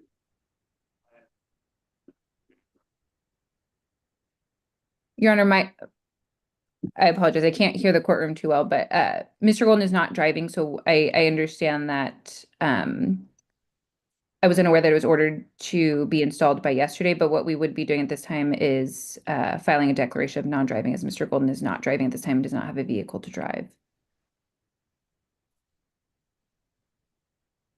Could you speak directly into the? Your Honor, I live on my work property and I'm choosing not to drive anymore for now. I did go get an assessment done and I have a letter from. That's between. And Your Honor, I would say I understand that this is a violation of his release conditions and not a good start off the bat, but we can have a declaration of non-driving filed by end of today if the court would allow. I guess the concerning thing to me is this is a fifth arrest for a DUI. I'm seriously considering taking Mr. Golden into custody at much higher bail than I set. I understand that, Your Honor. What we would be asking for is he is more than happy to be hooked up to Scram to monitor any alcohol intake. As I mentioned, he will not be doing an ignition interlock because he will not be driving. So I understand that wouldn't serve any purpose here. So we would be asking for Scram rather than be taken into custody or any further interlock requirement. How long is that going to take? Your Honor, today's Thursday. I believe if we could have 5 days, Your Honor.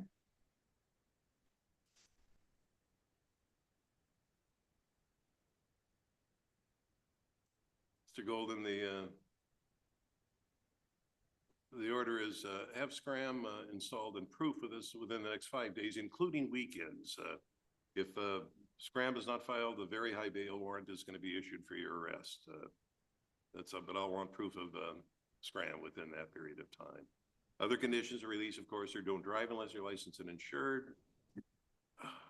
Don't drink at all, period. Don't drink and drive, especially. Any officer asks you to take a breathalyzer for any reason, you're to do so, okay? As far as a pretrial is concerned, Ms. Lazarek, how far out did you want to go? And Your Honor, if I could have one moment to check my calendar. And what days are pre-trials typically held?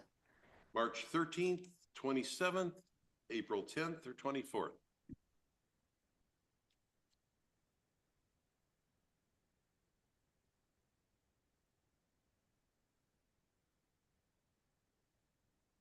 We could do the 24th, Your Honor, of April.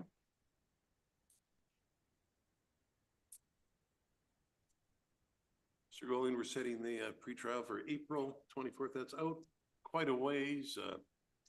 Conditions of release, other than those already expressed, remain in contact with your attorney, and no consumption of alcohol of any way, shape, or form.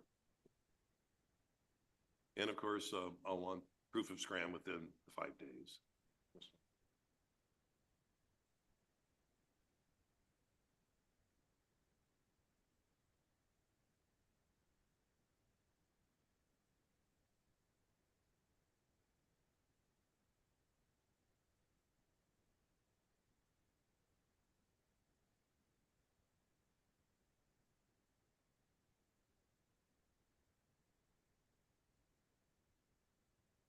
And I think also have the affidavit regarding not driving.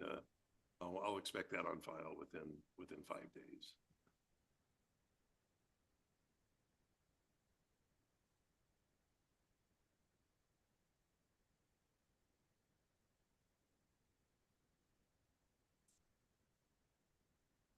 And the order is being prepared as we speak. The conditions are very, very important. And I'm sure you've discussed that and should discuss that with your attorney, with counsel.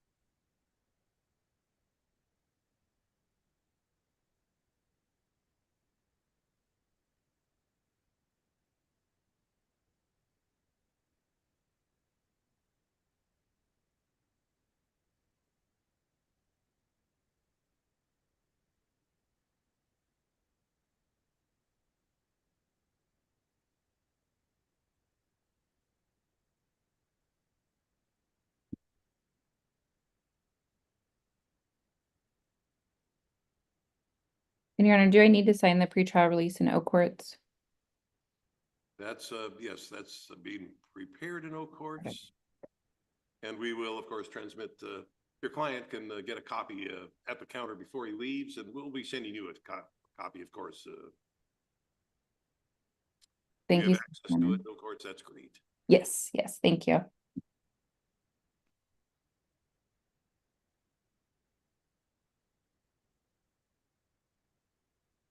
Oak Courts is a little less cooperative than usual today. We're working on the order as we speak. Thank you.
Electronically signing the order as we speak. Mrs. Zarek will be sending you a copy of that. Mr. Golden, what I want you to do is go to the counter outside the courtroom and to your left. You'll be given a copy of today's order. Again, abiding by the conditions set forth in the order, very important. Any questions? Mrs. Zarek, any questions? Nothing from defense, Your Honor. Thank you. Concludes the hearing. You're excused. Have a good day, Your Honor. And you as well. Thank you.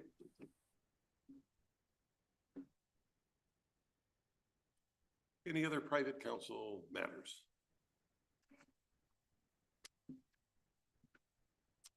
Take that matter next. Oh, is this Mr. Reyes? That's it. Good afternoon. Sir, if you would have a seat, full name, Fernando, no middle initial name, Reyes. Yes, Your Honor. Mr. Reyes, the citation I have alleges that on or about February 23rd, 2025, you committed the offense of driving while under the influence. Gross misdemeanor, the maximum penalty on conviction would be 364 days in jail and or a $5,000 fine. At this time, I'm going to turn to your attorney for the entry of a plea on your behalf.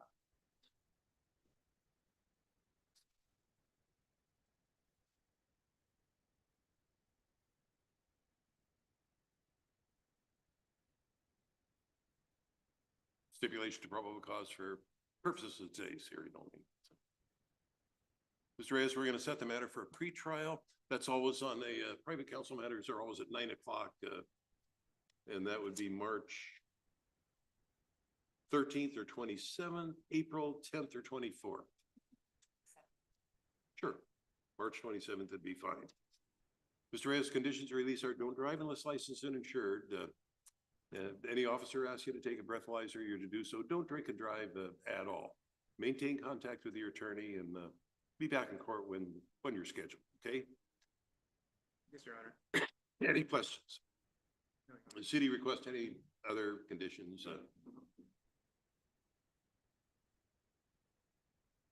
And Oak Courts is not cooperative today.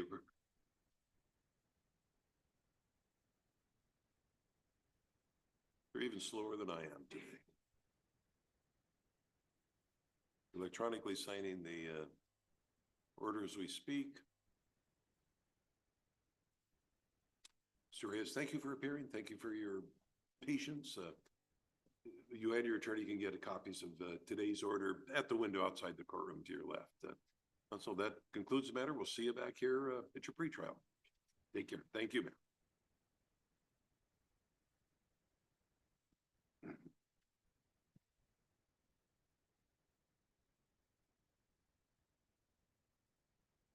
Skylar Brown in the courtroom. Mr. Brown, if you'd come on up.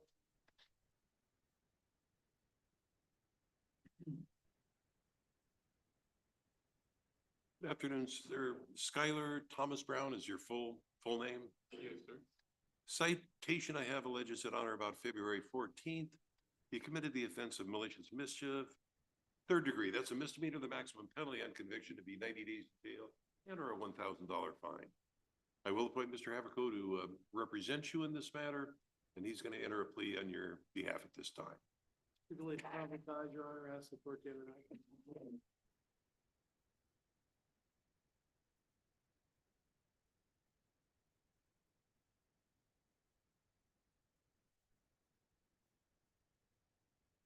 So I'm going to ask everybody to make sure that Mr. Haverco has your contact information, and the order you get is going to have his contact information on the order.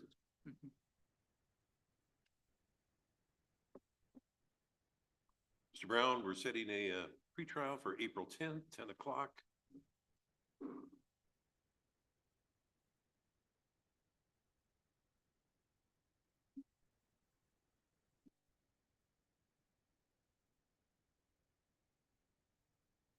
Signing the order.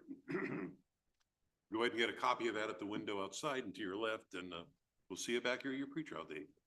Any questions? Thank you for appearing. Take care.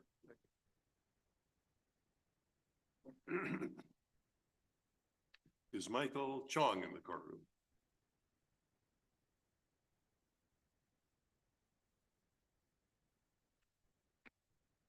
Good afternoon, sir. Michael Anthony Chong, your full name? Mr. Hatfield, the citation is for DWS third. City have a motion? What just happened is going to apply to other people in the courtroom as well. What just happened is this. Mr. Chong, you walked in here, you were cited with a criminal offense. Conviction of the offense of DWS third. That carries a maximum of 90 days in jail and or a $1,000 fine. The citation was amended. It's now no valid operator's license, second degree. That's not a criminal offense, that's a civil infraction. What that means is there's no possibility of any jail time. The only thing that can happen to you is I can impose a fine. You don't plead guilty or not guilty to a civil infraction. You admit it or deny it. If you admit that you didn't have a valid license when you were cited on February 18th, I'll impose a $150 fine. If you deny that you committed that infraction, we'll set the case for a contested hearing. Now, do you have any question about anything I just said? Do you admit or deny that you did not have a valid license on you when you were cited on February 18th? I'll impose a $150 fine.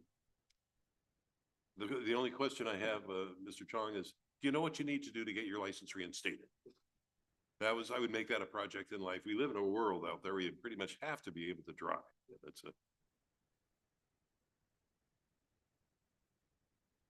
And reinstatement of a license almost always includes, first and foremost, money, taking care of other obligations.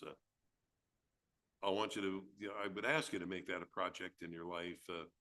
And if making the payments, we set your payments on this at $25 a month. If making those payments becomes a problem, I want you to let us know because we can deal with that. Don't just let it go. I'm going to wish you the best of luck in getting reinstated. Go to the window outside the courtroom to your left, get a copy of it, and that takes care of the matter. Good luck to you, sir.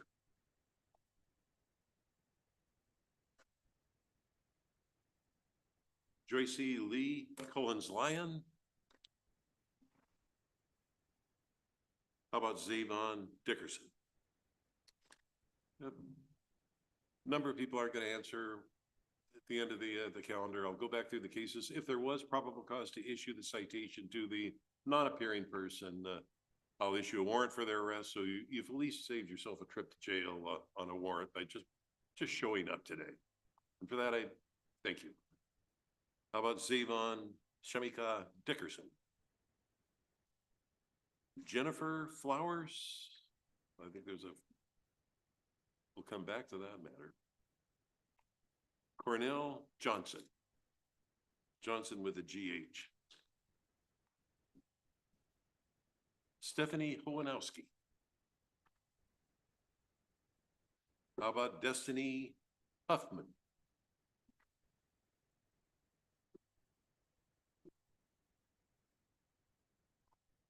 Good afternoon, ma'am. Is your full name Destiny? If I mispronounce anybody's name, I apologize. If there's a way to mispronounce a name, I'm going to find it. Middle name, Nicole Huffman. How do you pronounce your name? Destiny.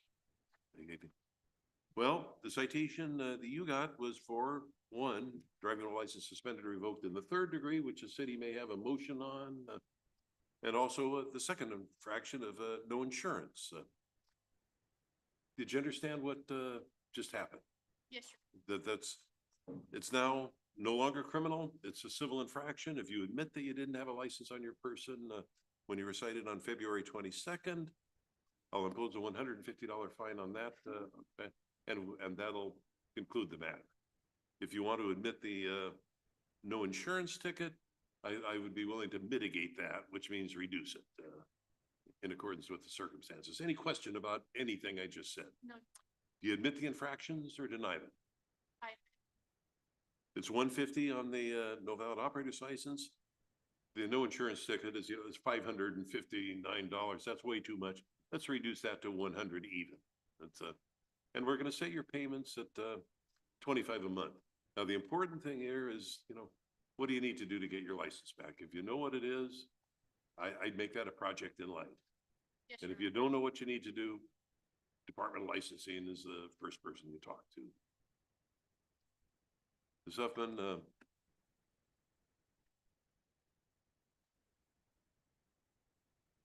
Signing the order, resetting the fines. Now signed and closed. What I want you to do is go to the counter and get a copy of today's order. And again, if you have any problem making the payments, let us know if you would, okay? Good luck to you. Take care. Matthew Hunt. Good afternoon, sir. Full name Matthew Albert Hunt. Sir.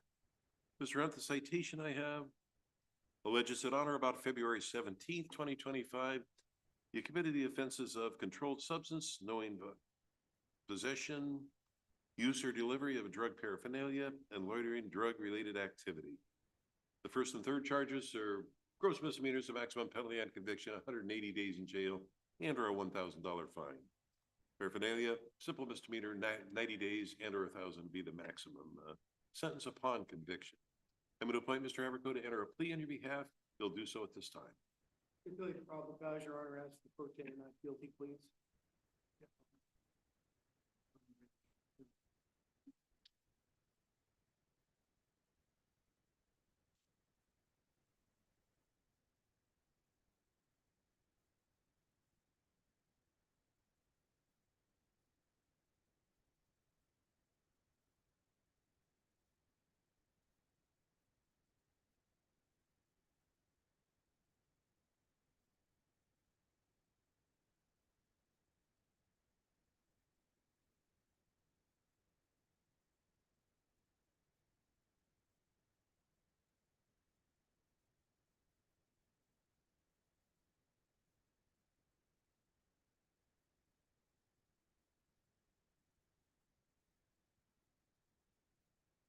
Right. Pretrial set for April 10th.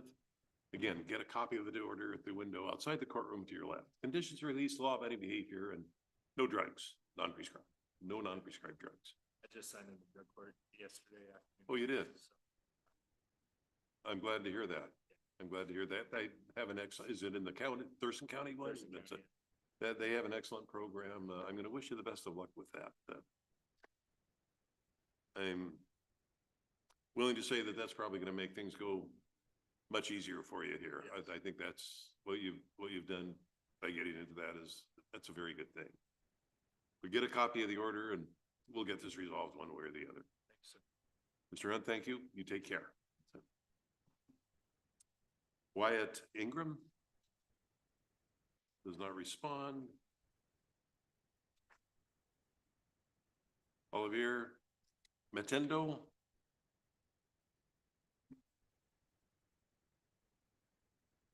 Good afternoon, sir. I probably mispronounced your name. How do you pronounce your name? Oliver, but if you want to go the French way, yeah. Oh. Citation alleges on or about February 15th, 2025, you committed the offense of driving while under the influence of intoxicants.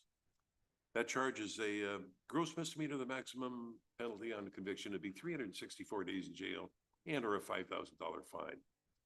I'm going to appoint Mr. Haverco to enter a plea on your behalf. He'll represent you throughout the course of the matter if you're indigent and desire his services. Mr. Haverco? Stipulate to probable cause, Your Honor, ask the pro tem not guilty, please. Mr. Matendo, a plea of not guilty preserves your rights. I want you to give Mr. Haverco your contact information so you'll be able to discuss your matter with him.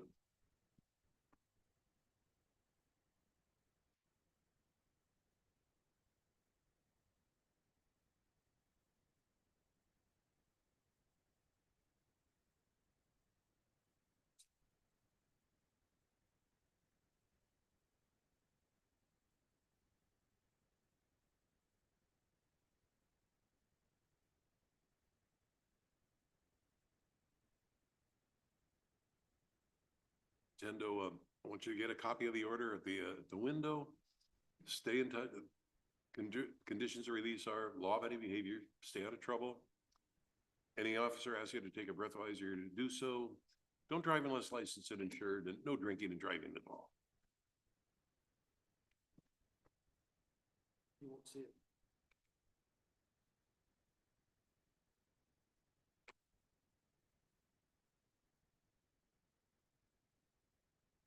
concludes the hearing. Go ahead and get a copy of the order, and good luck to you. We'll see you back here in April. Hey, take care and thank you. Lance McGraw in the courtroom. Does not respond. Erica Perkins.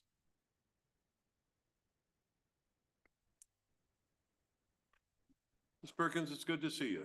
Erica Renee Perkins is a citation alleges that on or about January 11th, 2025, you committed the offense of theft in the third degree. That charge is what they call a gross misdemeanor. The maximum penalty on conviction would be 364 days in jail and or a $5,000 fine. I'll appoint Mr. Haverco to enter a plea on your behalf. He'll do so at this time. Stipulated probable cause, Your Honor, as court to enter a not guilty plea. Perkins, a plea of not guilty has been entered on your behalf. Set a pretrial. I want you to give Mr. Haverco your contact information at this time. Yes, Your Honor, not guilty. Pardon? I'm sorry, I didn't get the question. I'm hard of hearing. I apologize. Okay, would you give Mr. Haverco your contact information? Oh, yes. Yeah, wait.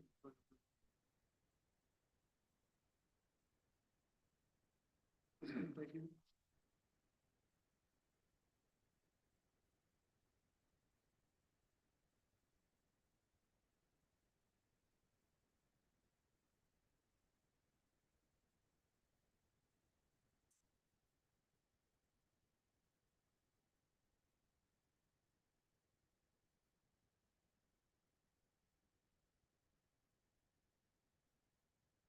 Perkins, concludes the hearing.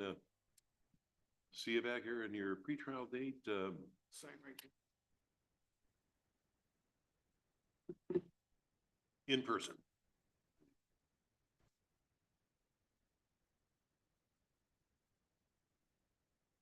Any questions? Get a copy of the, Free to go.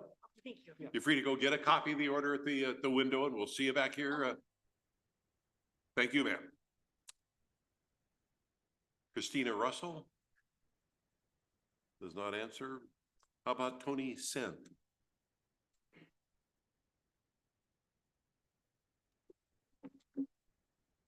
Good afternoon, sir.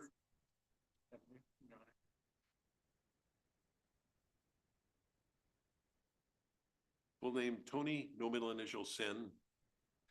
Citation alleges that on or about February 12th, 2025, you committed the offenses of DDoS third degree, simple misdemeanor, the maximum penalty on conviction, 90 days and or $1,000 fine. You're also cited for operating a vehicle without ignition interlock.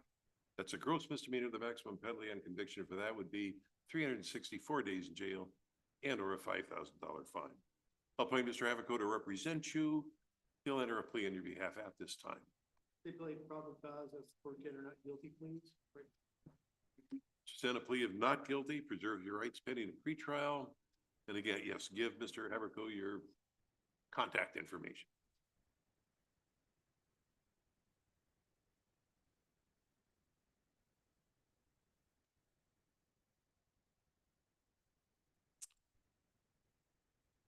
Pretrial April 10th, 11 o'clock in the morning. Sign.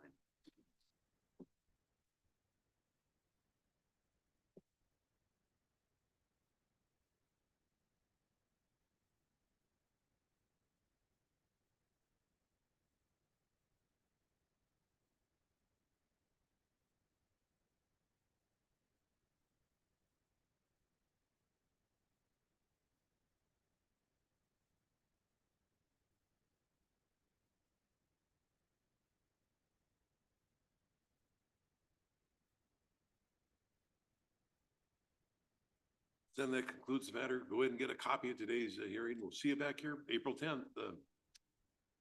Stay in touch with Mr. Haverco in the meantime. Hey, take care. Go ahead and calendar the infraction along with that. Jessica Smith.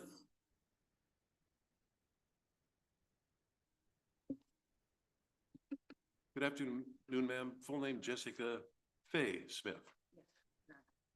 Citation alleges that on or about February 13th, 2025, you committed the offense of theft in the third degree. Any questions about the charge? It's a gross misdemeanor. The maximum penalty on conviction would be 364 days in jail and or a $5,000 fine. You are also cited for driving a license suspended or revoked in the third degree. That again is a simple misdemeanor. The maximum penalty, 90 days in jail and or a $1,000 fine. Smith, I'll ask that Mr. Haverko represent you in this matter, and he'll enter a plea in your behalf this time. Stipulated probable cause, Your Honor, ask the court to enter not guilty plea. Plea of not guilty preserves your rights pending a pretrial.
That concludes the matter. Get a copy of the order at the window, and we'll see you back here on April 10th. Any questions? That's it. Take care of yourself. Curtis Smith.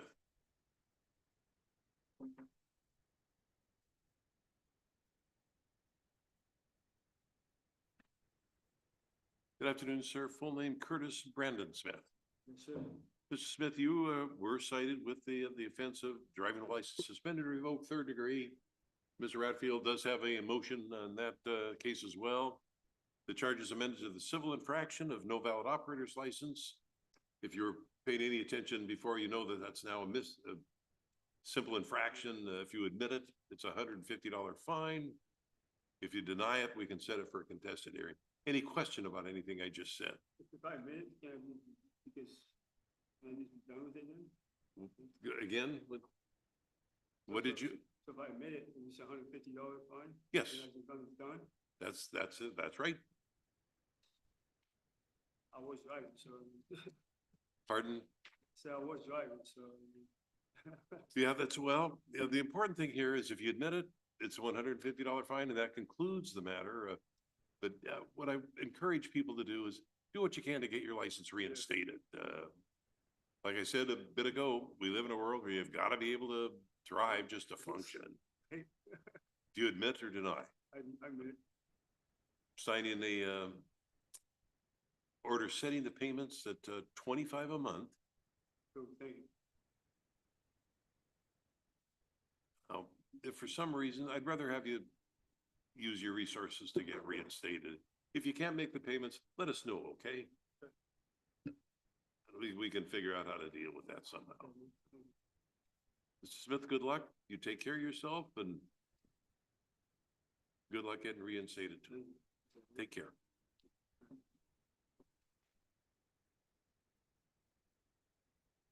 William Stubbs.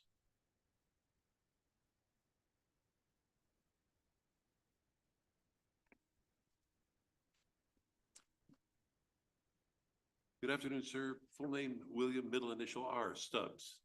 Yes, Your Honor. Citation alleges that on or about February 18th, 2025, you committed the offense of driving while under the influence of intoxicants. That's a gross misdemeanor. The maximum penalty on conviction would be 364 days in jail and or a $5,000 fine. I'll appoint Mr. Haverko to enter a plea on your behalf, and he'll represent you if you're in. Stipulated probable cause, as the court enter not guilty plea. Stubbs, That plea does preserve your rights pending a pretrial. We're going to set that date here in a minute. Conditions of release are Currently not. Okay.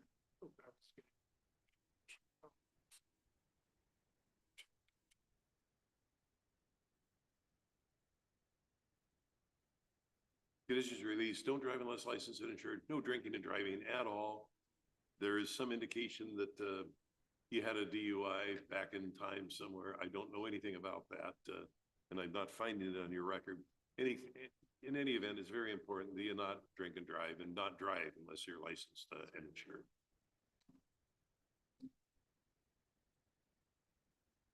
Pretrial April 10th, 11 a.m.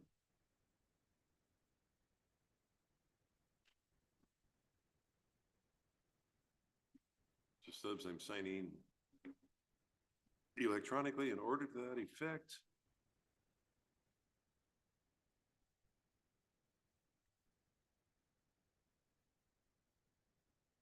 Again, get a copy of it at the window and good luck. We'll see you back here on April 10th. Any questions at all? No, Your Honor. Thank you. Hey, thank you, sir. Take care of yourself. Jason Turner.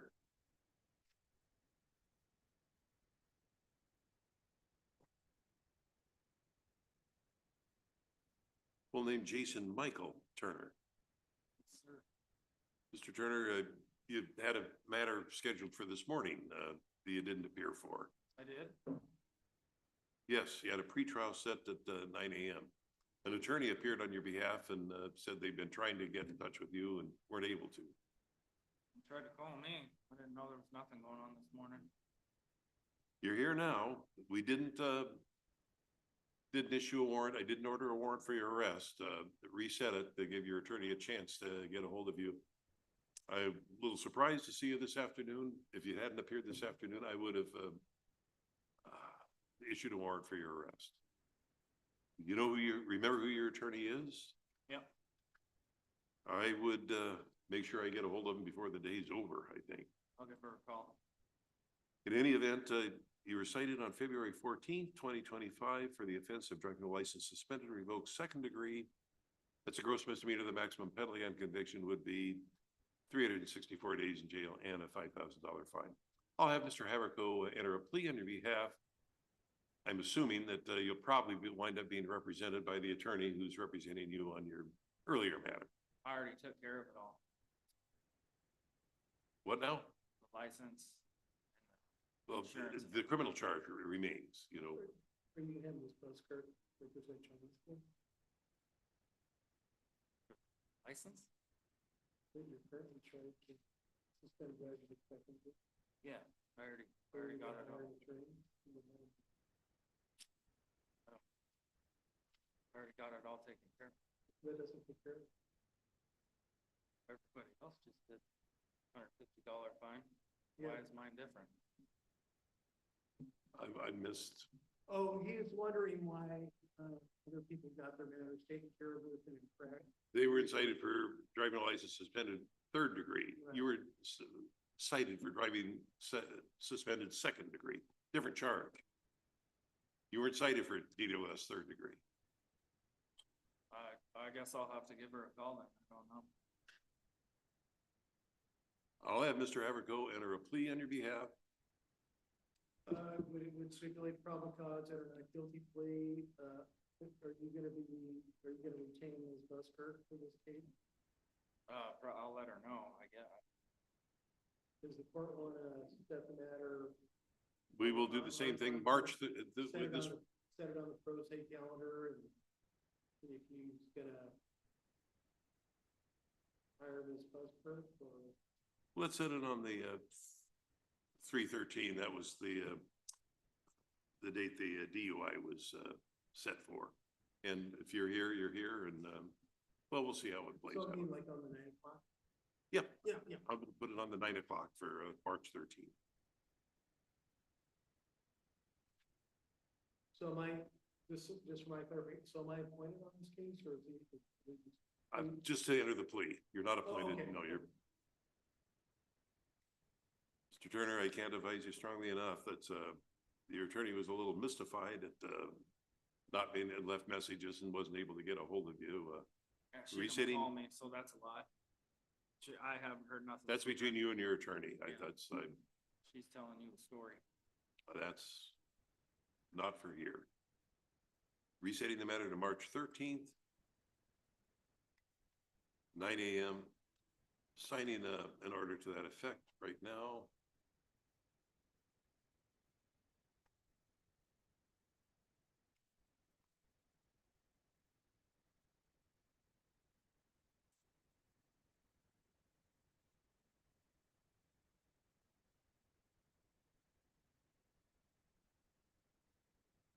That concludes the matter. What I want you to do is get a copy of today's order at the window outside the courtroom to your left. Any questions? Sure. Have a good day.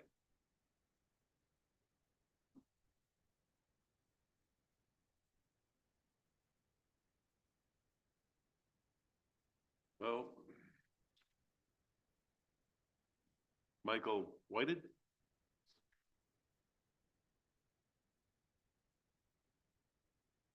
Good afternoon, sir. Full name, Michael Dale Whited. Yes, sir. Citation I have alleges that on or about February 14th, 2025, you committed the offense of assault in the 4th degree domestic violence. That charge is what they call a gross misdemeanor. The maximum penalty on conviction would be 364 days in jail and or a $5,000 fine. I'm going to appoint Mr. Haverco to enter a plea on your behalf. He'll represent you throughout the course of the matter if you're indigent and require his services. Just stipulate probable cause, Your Honor, as per or not guilty plea. All right.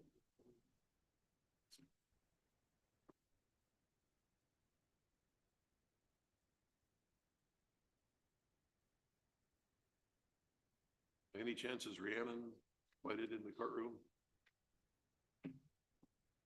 I did, you wrote a rather lengthy email, which I reviewed before taking the bench. Could you come up and the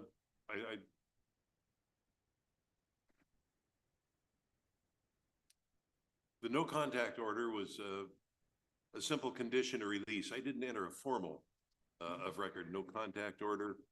That's I have in the past amended no contact and no hostile contact. And I take it that is something, that's what your request is here really, is to amend the order. Do you have a safety plan? That was my primary concern with regard to you is your safety. Your safety. I don't want anybody to get hurt. I will, do you have any? See none. I will, at the request of Ms. Whited, that's amended to a condition of no hostile contact. Mr. Whited, you know what that means? Hostile, it's not really capable of any hard and fast definition. What that means is if there's an issue and the police are called, guess who's going to jail? I'm looking at him. So it's very important that the peace be kept. You're in a situation that's resolvable, but it can only be resolved to your satisfaction if it ends here and now, if it, no further issues. Conditions release, of course, are law of any behavior, no hostile contact with Rhiannon Whited, no alcohol. No alcohol at all. If you violate that conditions, I'm going to issue a warrant for your arrest. That's pending any further order. That's going to be mine. Report to your attorney. Back to court as directed. Your pretrial set for April 10th at 11 o'clock in the morning. Expect you to be here at that time. Make sure Mr. Haverco has your contact information, okay? Any questions at all? Ma'am, any questions from you? I'm going to wish the best to the both of you. Life is not without its speed bumps. They just have to be navigated. That'll conclude today's hearing. Mr. Whited, what I want you to do is go to the window, get a copy of today's order, and look it over carefully and make sure you abide by the conditions. That's important. Take care of yourself unless you have any questions. That concludes the hearing. No questions. See you back here on April 10th. Have a good day. Brennan Wing in the courtroom. How about Ryan Young?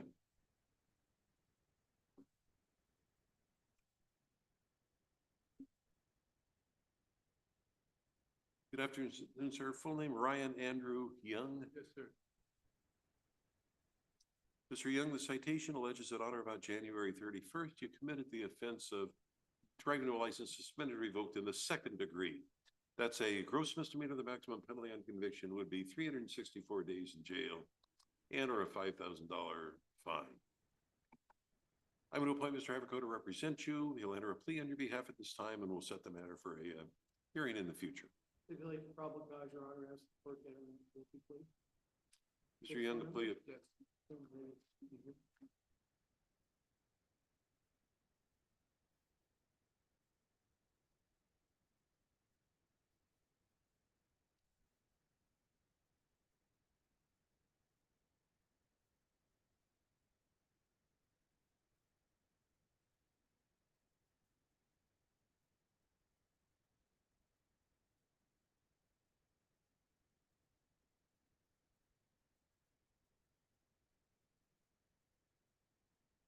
Young pretrial set for April 10th.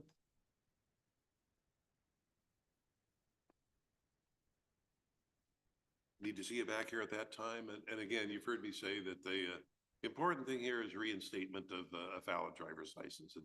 And in your case, that may take a little bit of time, but that is something you need to talk to Mr. Haverco about. Okay, thank you, sir. Mr. Young, thank you. Have a good day. And you as well. Take care. Good day. We get your paperwork from the clerk?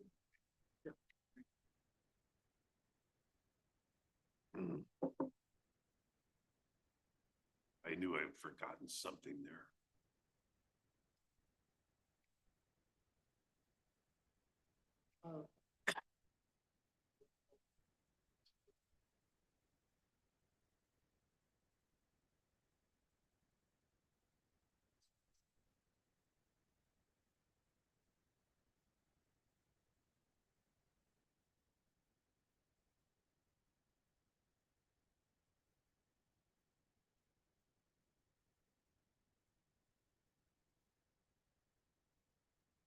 With that, we can go off record, I guess. That's No.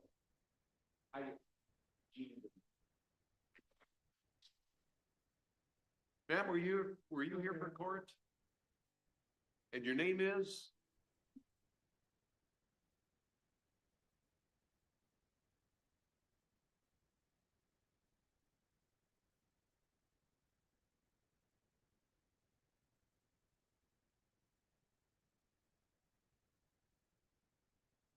That was item number 4 on the 1 o'clock, Dickerson.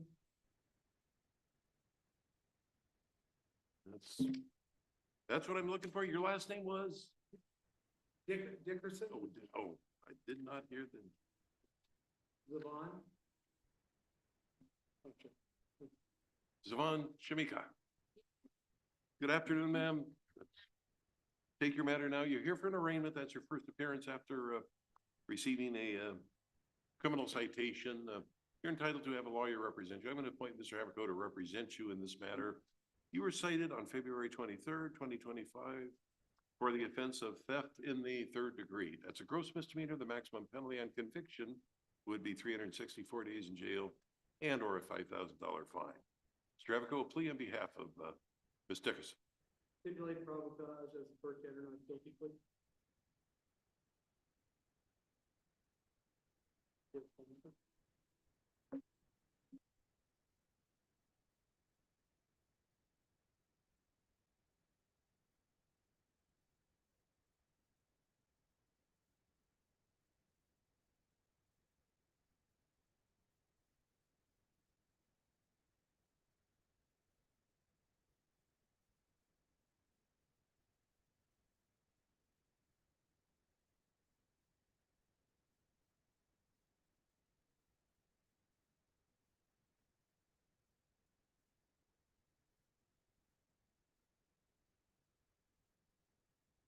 Dickerson, a plea of not guilty, preserves your rights pending a pretrial, setting that for April 10th.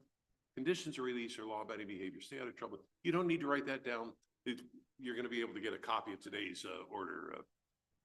Stay in touch with Mr. Havercoat. We'll see you back here at April 10th. Any question about what just happened?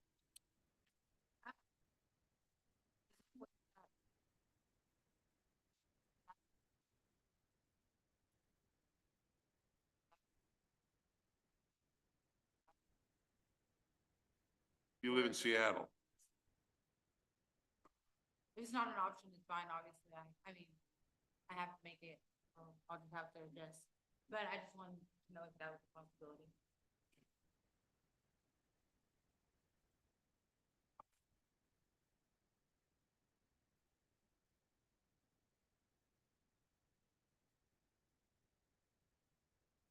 Yeah, that's. Yeah.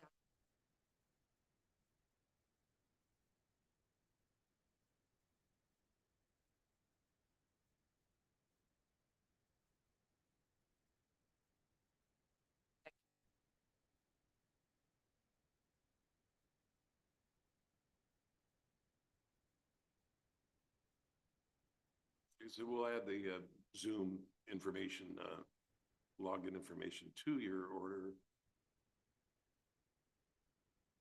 Thank you.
Zoom information login is now on your order.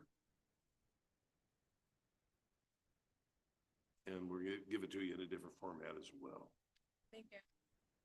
Ms. Dickerson, hang on a sec. I'm signing today's order. You can always get a copy of that at the window outside the courtroom and to your left.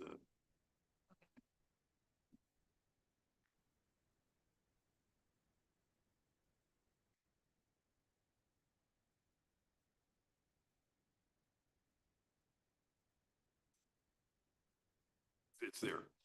That concludes the hearing, Ms. Dickerson. You take care. We'll talk to you on April 10th. Stay in touch with Mr. Havercoat. Take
Good afternoon. Going to call the 2:30 civil infraction calendar. Have two matters.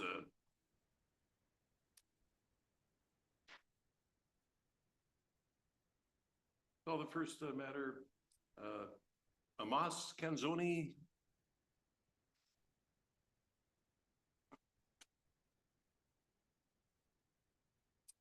Come on up and have a seat if you would. Go ahead and have a seat, sure.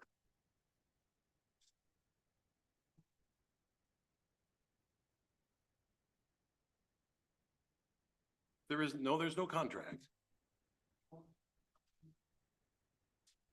You and I have no contract.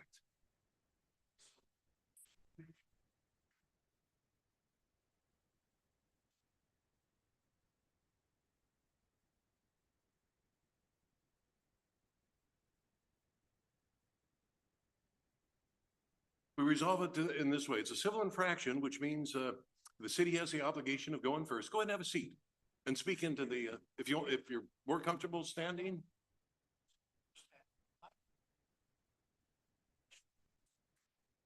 No, this isn't the time for questions. This isn't the time for questions.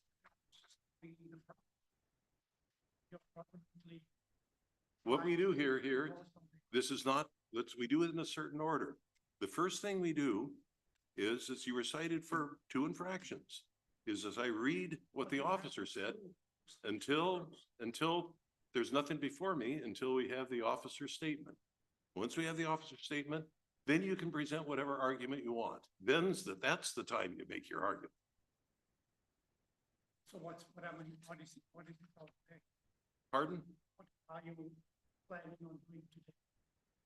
Well, you're defending yourself against the issuance of 2 infractions. No, I'm not the defendant. Well, Defendant, would you agree with me? you're whatever you want to call yourself, a defendant, a respondent. You're the person who was issued the citations. That's the problem. That's not the defendant. That was, I've read the argument. You're not raising it at the right time. Raise the argument after I've read the officer's statement into the record. I have actually contested that statement on the return service that you received in the file. Okay. Statement is not accurate. If it's not accurate, now is not the time. We don't have the statement yet. I need to read the statement. On January 2nd, 2025, at approximately 1600 hours, while on patrol within the city limits of Yelm in a marked patrol vehicle, when I observed a silver Buick traveling east on Mossman Avenue with Washington registration ACA 8168. The registration showed expired as of 11/24. I conducted a traffic stop using my emergency lights. The driver was identified as Amos Canzoni by his Washington State driver's license. Amos first gave me a random card stating he was an American citizen and did not need a driver's license. Amos attempted to argue his sovereign citizenship and that he did not need a driver's license. Amos was unable to provide me with current proof of insurance and stated he did not have any at this time. Amos was given the opportunity to contact the valid driver, but was unable to do so. I advised Amos that his vehicle would be impounded. Amos was given a criminal citation for driving while license suspended in the 3rd degree, a traffic citation for no insurance, and a copy of the TOFR. Amos was given a courtesy to his residence. The vehicle was impounded from the scene by Wharton Towing. That's what the officer said. Now I'll listen to you. Now's the time. Could you speak into the microphone? I gave the officer very first once when he approached me, I gave him this, my American State National Credential Card. And this has all the information he needed to look up to find out that I'm not a US citizen and therefore not in his jurisdiction. And therefore there's no issue about traffic violations because there was no crime involved. And then he refused to look up the information by his own choice. So then he required my driver's license, which I told him I can give it to him, but that does not apply because it's my license, it's not the DOL sign, because my name is a copyrighted name, and therefore it's in my possession. But anyway, he then went on to saying about sovereign citizen. That's an oxymoron, and I tend to say only morons use that term, because a sovereign can never be a citizen. Citizen has an obligation to whatever government or state he's subscribing to, whereas a sovereign, I'm a foreign sovereign. I mean, I'm foreign to your jurisdiction. I'm here talking to you now as a lawful person. I can talk to you because we're both persons in this environment, but I'm not subject to legal rules and everything. That's up to you. That's you are subject to. I'm not. I tried to tell that to the police officer because for his own protection, I told him, look, I'm not really who you think I am. I'm a driver, not driving a commercial vehicle with interstate commerce. It's the only reason I would have a driver's license.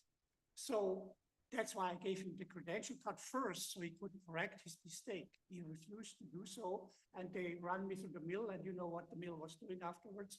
So that's all criminal now because I'm a foreign sovereign, and I posted it on my door. I posted it in my file that I have a Foreign Sovereign Immunities Act, meaning help that holds me, a man, a lawful person, immune towards the legalese, the legal subscription, which a dual citizen has obligation as a citizen.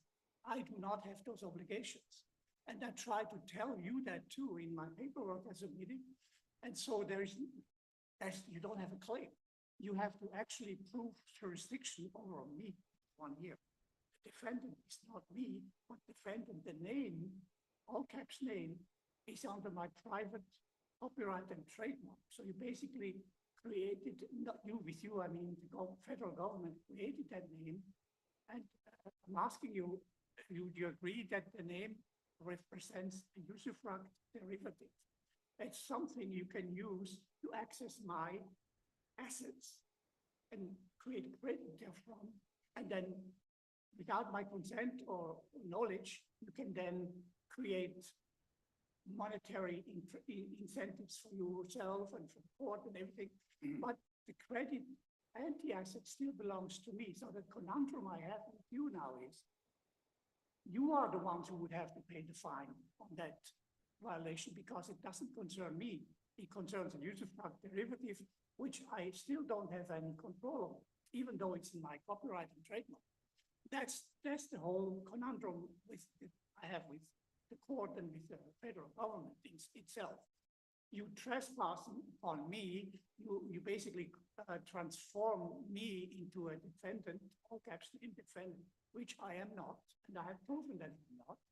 And yet you still try to link me to that case with that defendant. And I would claim that the government is responsible to offset all these fines or whatever you want to create under that name and hold me harmless because I have nothing to do with it. So that's in a nutshell the situation. But I would also say you have to prove jurisdiction first before you have a case. And you haven't done that so far. Nobody has rebutted my documents I filed into the court case. That means in your own rules, it's admitted truth because it has not been rebutted. It's fact and truth. And then you would technically have to honor these facts and truth. But by continuing with the charade, you do not. And you do not recognize that you're basically now in criminal contempt of the law because do I have to spell it out? As of January 1st, 2025, poof, this court has disappeared. The municipal government has been liquefied with a Chapter 7 bankruptcy, which has been finalized January 1st. And now, basically, you don't even exist anymore. Or if you do exist, you would have to be on Washington, D.C. ground because you're not having any rights to be on land and soil. Now, that's something that's in general, that has nothing to do with this court specifically. It's just a general law that has been put on the people of this country. Now, I have another document here. I would like to post it. I have it only filed in the docket, but it shows the residents of this country. residents in all caps named, and we all know a resident is only a temporary living in this country or in the state. There's not a single American in the census of 330 million people. Now, my question to you is, why do you insist on treat us like sovereign citizens, which is an oxymoron, rather than recognize our status? Because in Thurston County, there's maybe 2,000 of us, if it comes to a high number. Everybody else can be treated as a dual US citizens, which gives you all the rights you have, but not against me. So that's your problem now, because I have documented everything in the file. So basically, I made a counterclaim. I nullified your claims, including the fines, including whatever you want to bring up, including the statements of the police officer. They've all been voided out by me responding, return service response. And that also would also be appearance in court, by the way. So he never not appeared in court. I just give you the courtesy. Well, it's basically not a courtesy, it's under duress. I come here to make sure I inform you of the situation you basically maneuvering yourself into by not recognizing who I am. So foreign zone, because I'm outside of your jurisdiction period. So that's why you don't really have a case. And it would be wise if you would allow the prosecutor to file a notice of dismissal or cancellation of the case, because it won't go anywhere except driving you deeper and deeper into, muddy soil. If that, for the comparison. In other words, you don't have a case because you don't have any jurisdiction, and I have proven that on the record. And that's my. You showed me the paper that you showed. I could not see that from here. Could I see that? I give it to you here. This is what's not in the docket. And then also, in order for me to be protected, we also have a private indemnity bond. In case I would be involved in a crime or in some property damage, that indemnifies me. I don't need a bond like you guys do. I just need an indemnity bond. So that means if something happens that causes a lot of financial problems, that indemnity bond would be able to connect for the power. So that's the document, and you can see there's two barcodes on there, or whatever they call it. You can access my documents like the police officer could have easily gone, scan those two barcodes and get into the file, and then all the files are in there accessible, the same ones I put into the court case now. So basically, there was no reason for the officer to do anything else except, oh, excuse me, I made a mistake, have a good day. That would be his proper response to me as identifying me as a foreign sovereign. And he did not do that, and the court did not do that, and I don't go into details right now, but it has been a lot of hassle against me, who is not even involved in this mission now. That's the problem I have with you now, that you don't recognize that I'm really not part of this court proceedings. So you're entitled to call yourself anything you want to. I believe under the law, you're entitled to use any name you want, as long as you're not doing that to defraud anybody. Now, it's not of any interest to me whether you call yourself first name, first name, comma, uppercase, lowercase. It's the person that's sitting in front of me. They take it, it's my turn. Okay. That you're arguing that you're basically exempt from you're exempt from the rules that would apply to the citizens of this country. The problem is you may be, may not be call yourself a citizen of this country, but when you're using the roadway, you're subject to the rules of the roadway, no matter what you call yourself, a foreign citizen, a sovereign, it doesn't matter. Is this person using the roadway? When you do that, there are certain requirements that apply to the people using the roadway. And if you were, then the officer says you're within the city of Yelm on a road, on Mossman Avenue, take judicial notice of that. That's a certified road. You are subject to those obligations. Now, I'm very familiar with all these arguments.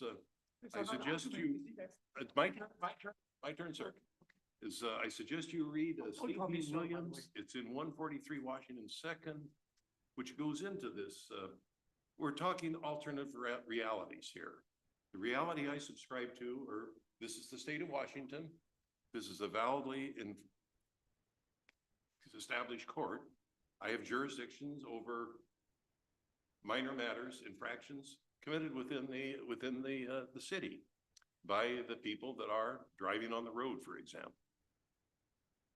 Now, you don't believe that?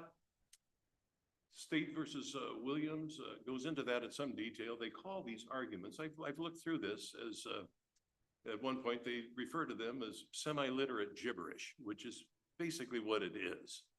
These are specious arguments that I don't have to, I'm not taking into effect. They are not recognized in any court in the United States. I know there's a wealth of information, hundreds, thousands of these articles on the internet. You can pull them off. For example, this one signed by Anna Marie Reisinger of Alaska relating to the United States Corporation and the United States USA Corporation. It's all very interesting, but it has no meaning here with me. I look at the officer statement and he identified you by a Washington driver's license. He did cite you for license suspended, but I'm not able to find that you didn't have a valid license, and so I'm going to dismiss that. However, I've not been furnished with proof that you had insurance, so I'm going to find that you committed that infraction. Remember, I said to you, I have indemnity bond. If anything happens to me in a traffic accident or something that causes damage to somebody else, I'm indemnified. And the word indemnified. Indemnified by who? Lawyers can tell you that it's nothing to do with you. It's to do with the people of this country. No, the law in the state of Washington is that you have a valid certificate of insurance from a recognized issue of insurance. A piece of paper that says I'm indemnified doesn't mean anything to me. Yeah, but you see, you don't get the point. Point is, you are working for a governmental subcontractor which is now liquefied. But the point is, you have contract with the country, with the people of this country, and which is the Constitution of 1789 and 1790, which gives you an enumerated services powers, and traffic control is not one of them. So you're usurped all these powers, and I think your legalese people here are articles and texts. These are the two topics that read this whole thing. Now, you can claim ignorance of the law. You can do that. But I gave you the information. And according to your own UCC, once knowledge is given, it's accepted as knowledge. Now, if you don't want to respect the basis of the law, that's your choice. It's also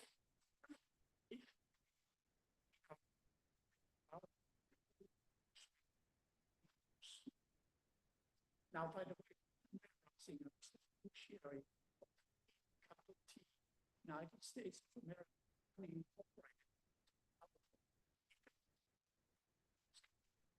You are representing subcontract.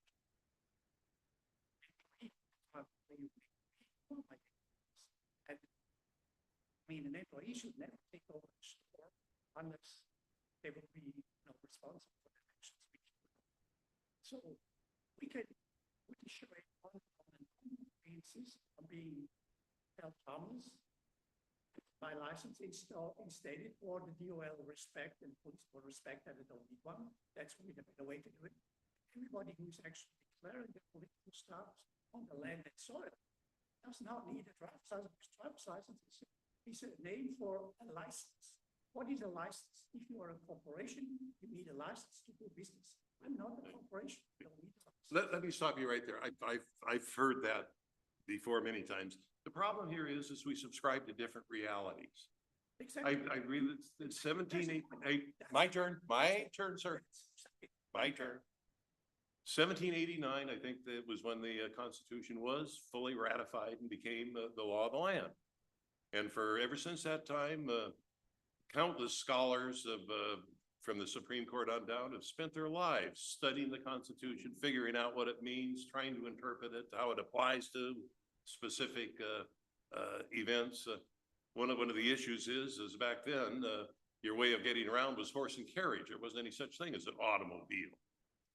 Now, that went on for a long, long time. Only the last few years, comparatively, this alternate way of looking at the Constitution rose up. It's not taught in any law school that I'm aware of.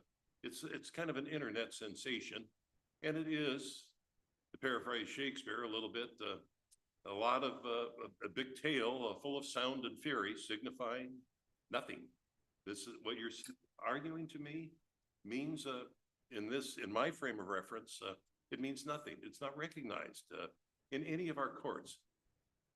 As they say, it's an alternative reality, and that's been done. People have gone to other countries and decided this is the reality we're going to have. I've made my ruling. I'm concluding the hearing. I would like to respond to that. You're right on target when you say we're not in the same area of existence. You're a legal fiction. You're a judge. That's a legal fiction. It doesn't exist in the real world. The land and soil is where the people live and act upon. And by the way, the officer confirmed that I was driving on public roads. Who owns the public roads? The public, not the police department, not you as a judge. And so that has to be respected for those who have identified themselves as the public. Again, a US citizen is not the public. You're correct in that there are two different realms. But the mistake you're making is you do not recognize my realm, the real realm. And you can do that, but then again, I'm not part of it, so you have no rights to rule against me at all. That's my point. You made the point yourself. We could sit here and we could discuss this to no end. We're ships passing in the night. You don't agree with what I'm saying. I don't agree with what you're saying. What I am saying is what is currently the law is recognized by the Washington State Supreme Court and the Washington State Court of Appeals and the Washington State Superior Court. If you think I'm wrong in applying the law as it exists, you can appeal me. Well, okay, but have you proven jurisdiction We're done. over me? We're done. No, you haven't proven jurisdiction over me. That you have to prove, and we have many, many Supreme Court rulings that say that. Unless proven on the record that you have jurisdiction over me in personam and what's the other one, material one, you have no case because you have to prove that first. And that is the clue for you to actually do it or dismiss the case. One of the two. I am satisfied the jurisdiction has been proven. Oh, yeah, The individual that's sitting in front of me was pulled over on a Washington street and issued a citation. You don't have any Sir, that's enough. That's enough. We're done. Well, I've yeah, made my we're done, order. but You can the get a key is- copy of, sure, give that back to him.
Hi.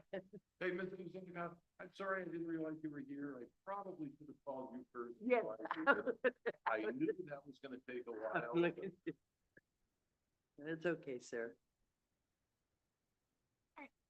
Thanks. The, that is the previous hearing. That is something we get once in a while. And it's, I'll leave it at that. You were cited for no valid operator's license with valid ID and no insurance.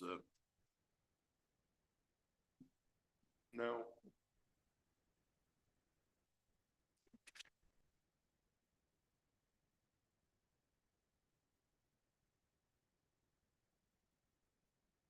asked for a contested hearing, you don't think you, or maybe you meant a mitigation hearing. Yes. I'm gonna let you speak first. Yeah, a mitigation here, if that's what you indeed wanted, yeah, contested hearing, I can read the office reports and decide Right. whether you committed or not. There's still the issue of how much of a fine I'd imposed. Yeah, I look at this, 559, 559, that's way out of, Can I show you something, sir? if you want to mitigate the hearing, I'll be glad to mitigate it and, Okay, sure, but absolutely, that's why I'm here. okay, may I come up there? Yeah, absolutely, come on up. Get my card. Okay, so here's my name.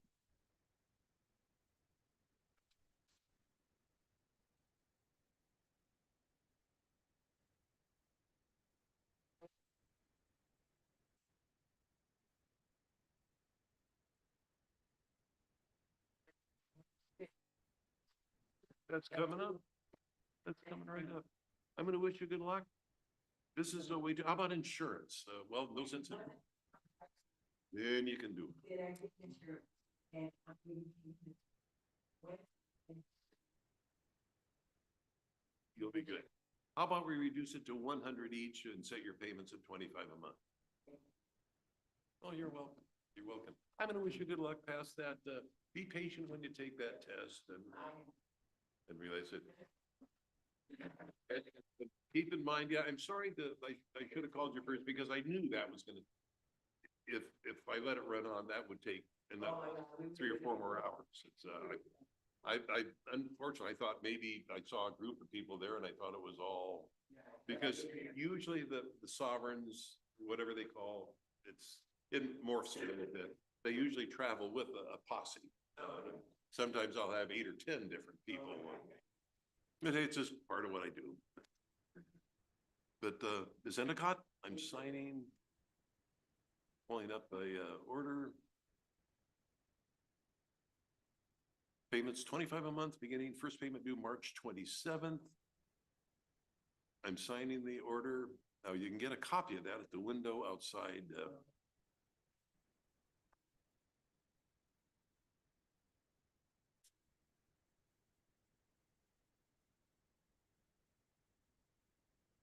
And that takes care of that. I'm going to wish you happy motoring. We live in a world, you gotta be able to drive. That's just the reality. Good luck with passing that with flying colors. That window outside and to the left, you bet. Hey, take care. And you too.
Going to the 1 o'clock arraignment calendar, no shows.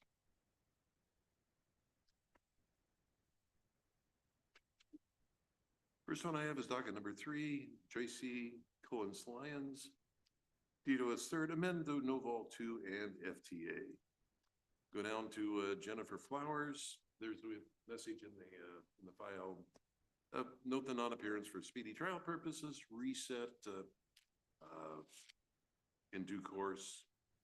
Reference the notice of file. Cornell Johnson, probable cause previously found on his matters, docket number 6, 7, and now 6 and 7. 1,000 cash or bond, each charge. Next one I have is Stephanie Hohenowski, and of course, probable cause previously established, 1,000 cash or bond, warrantal issue. Next would be Wyatt Ingram, theft third. Find probable cause for the issuance of theft third to Mr. Ingram, 1,000 cash or bond, warrantal issue. Next would be Lance McGraw, DWS third. Amend that to Noval 2 and FTA it. Christina Russell, she's another one, seen in custody, probable cause previously found then, 1,000 cash or bond, and once again, she assured me without fail she would appear. And that next page is good. Last one would be Brennan Wing, DWS third, amend that to Noval 2 and FTA. I think that's it.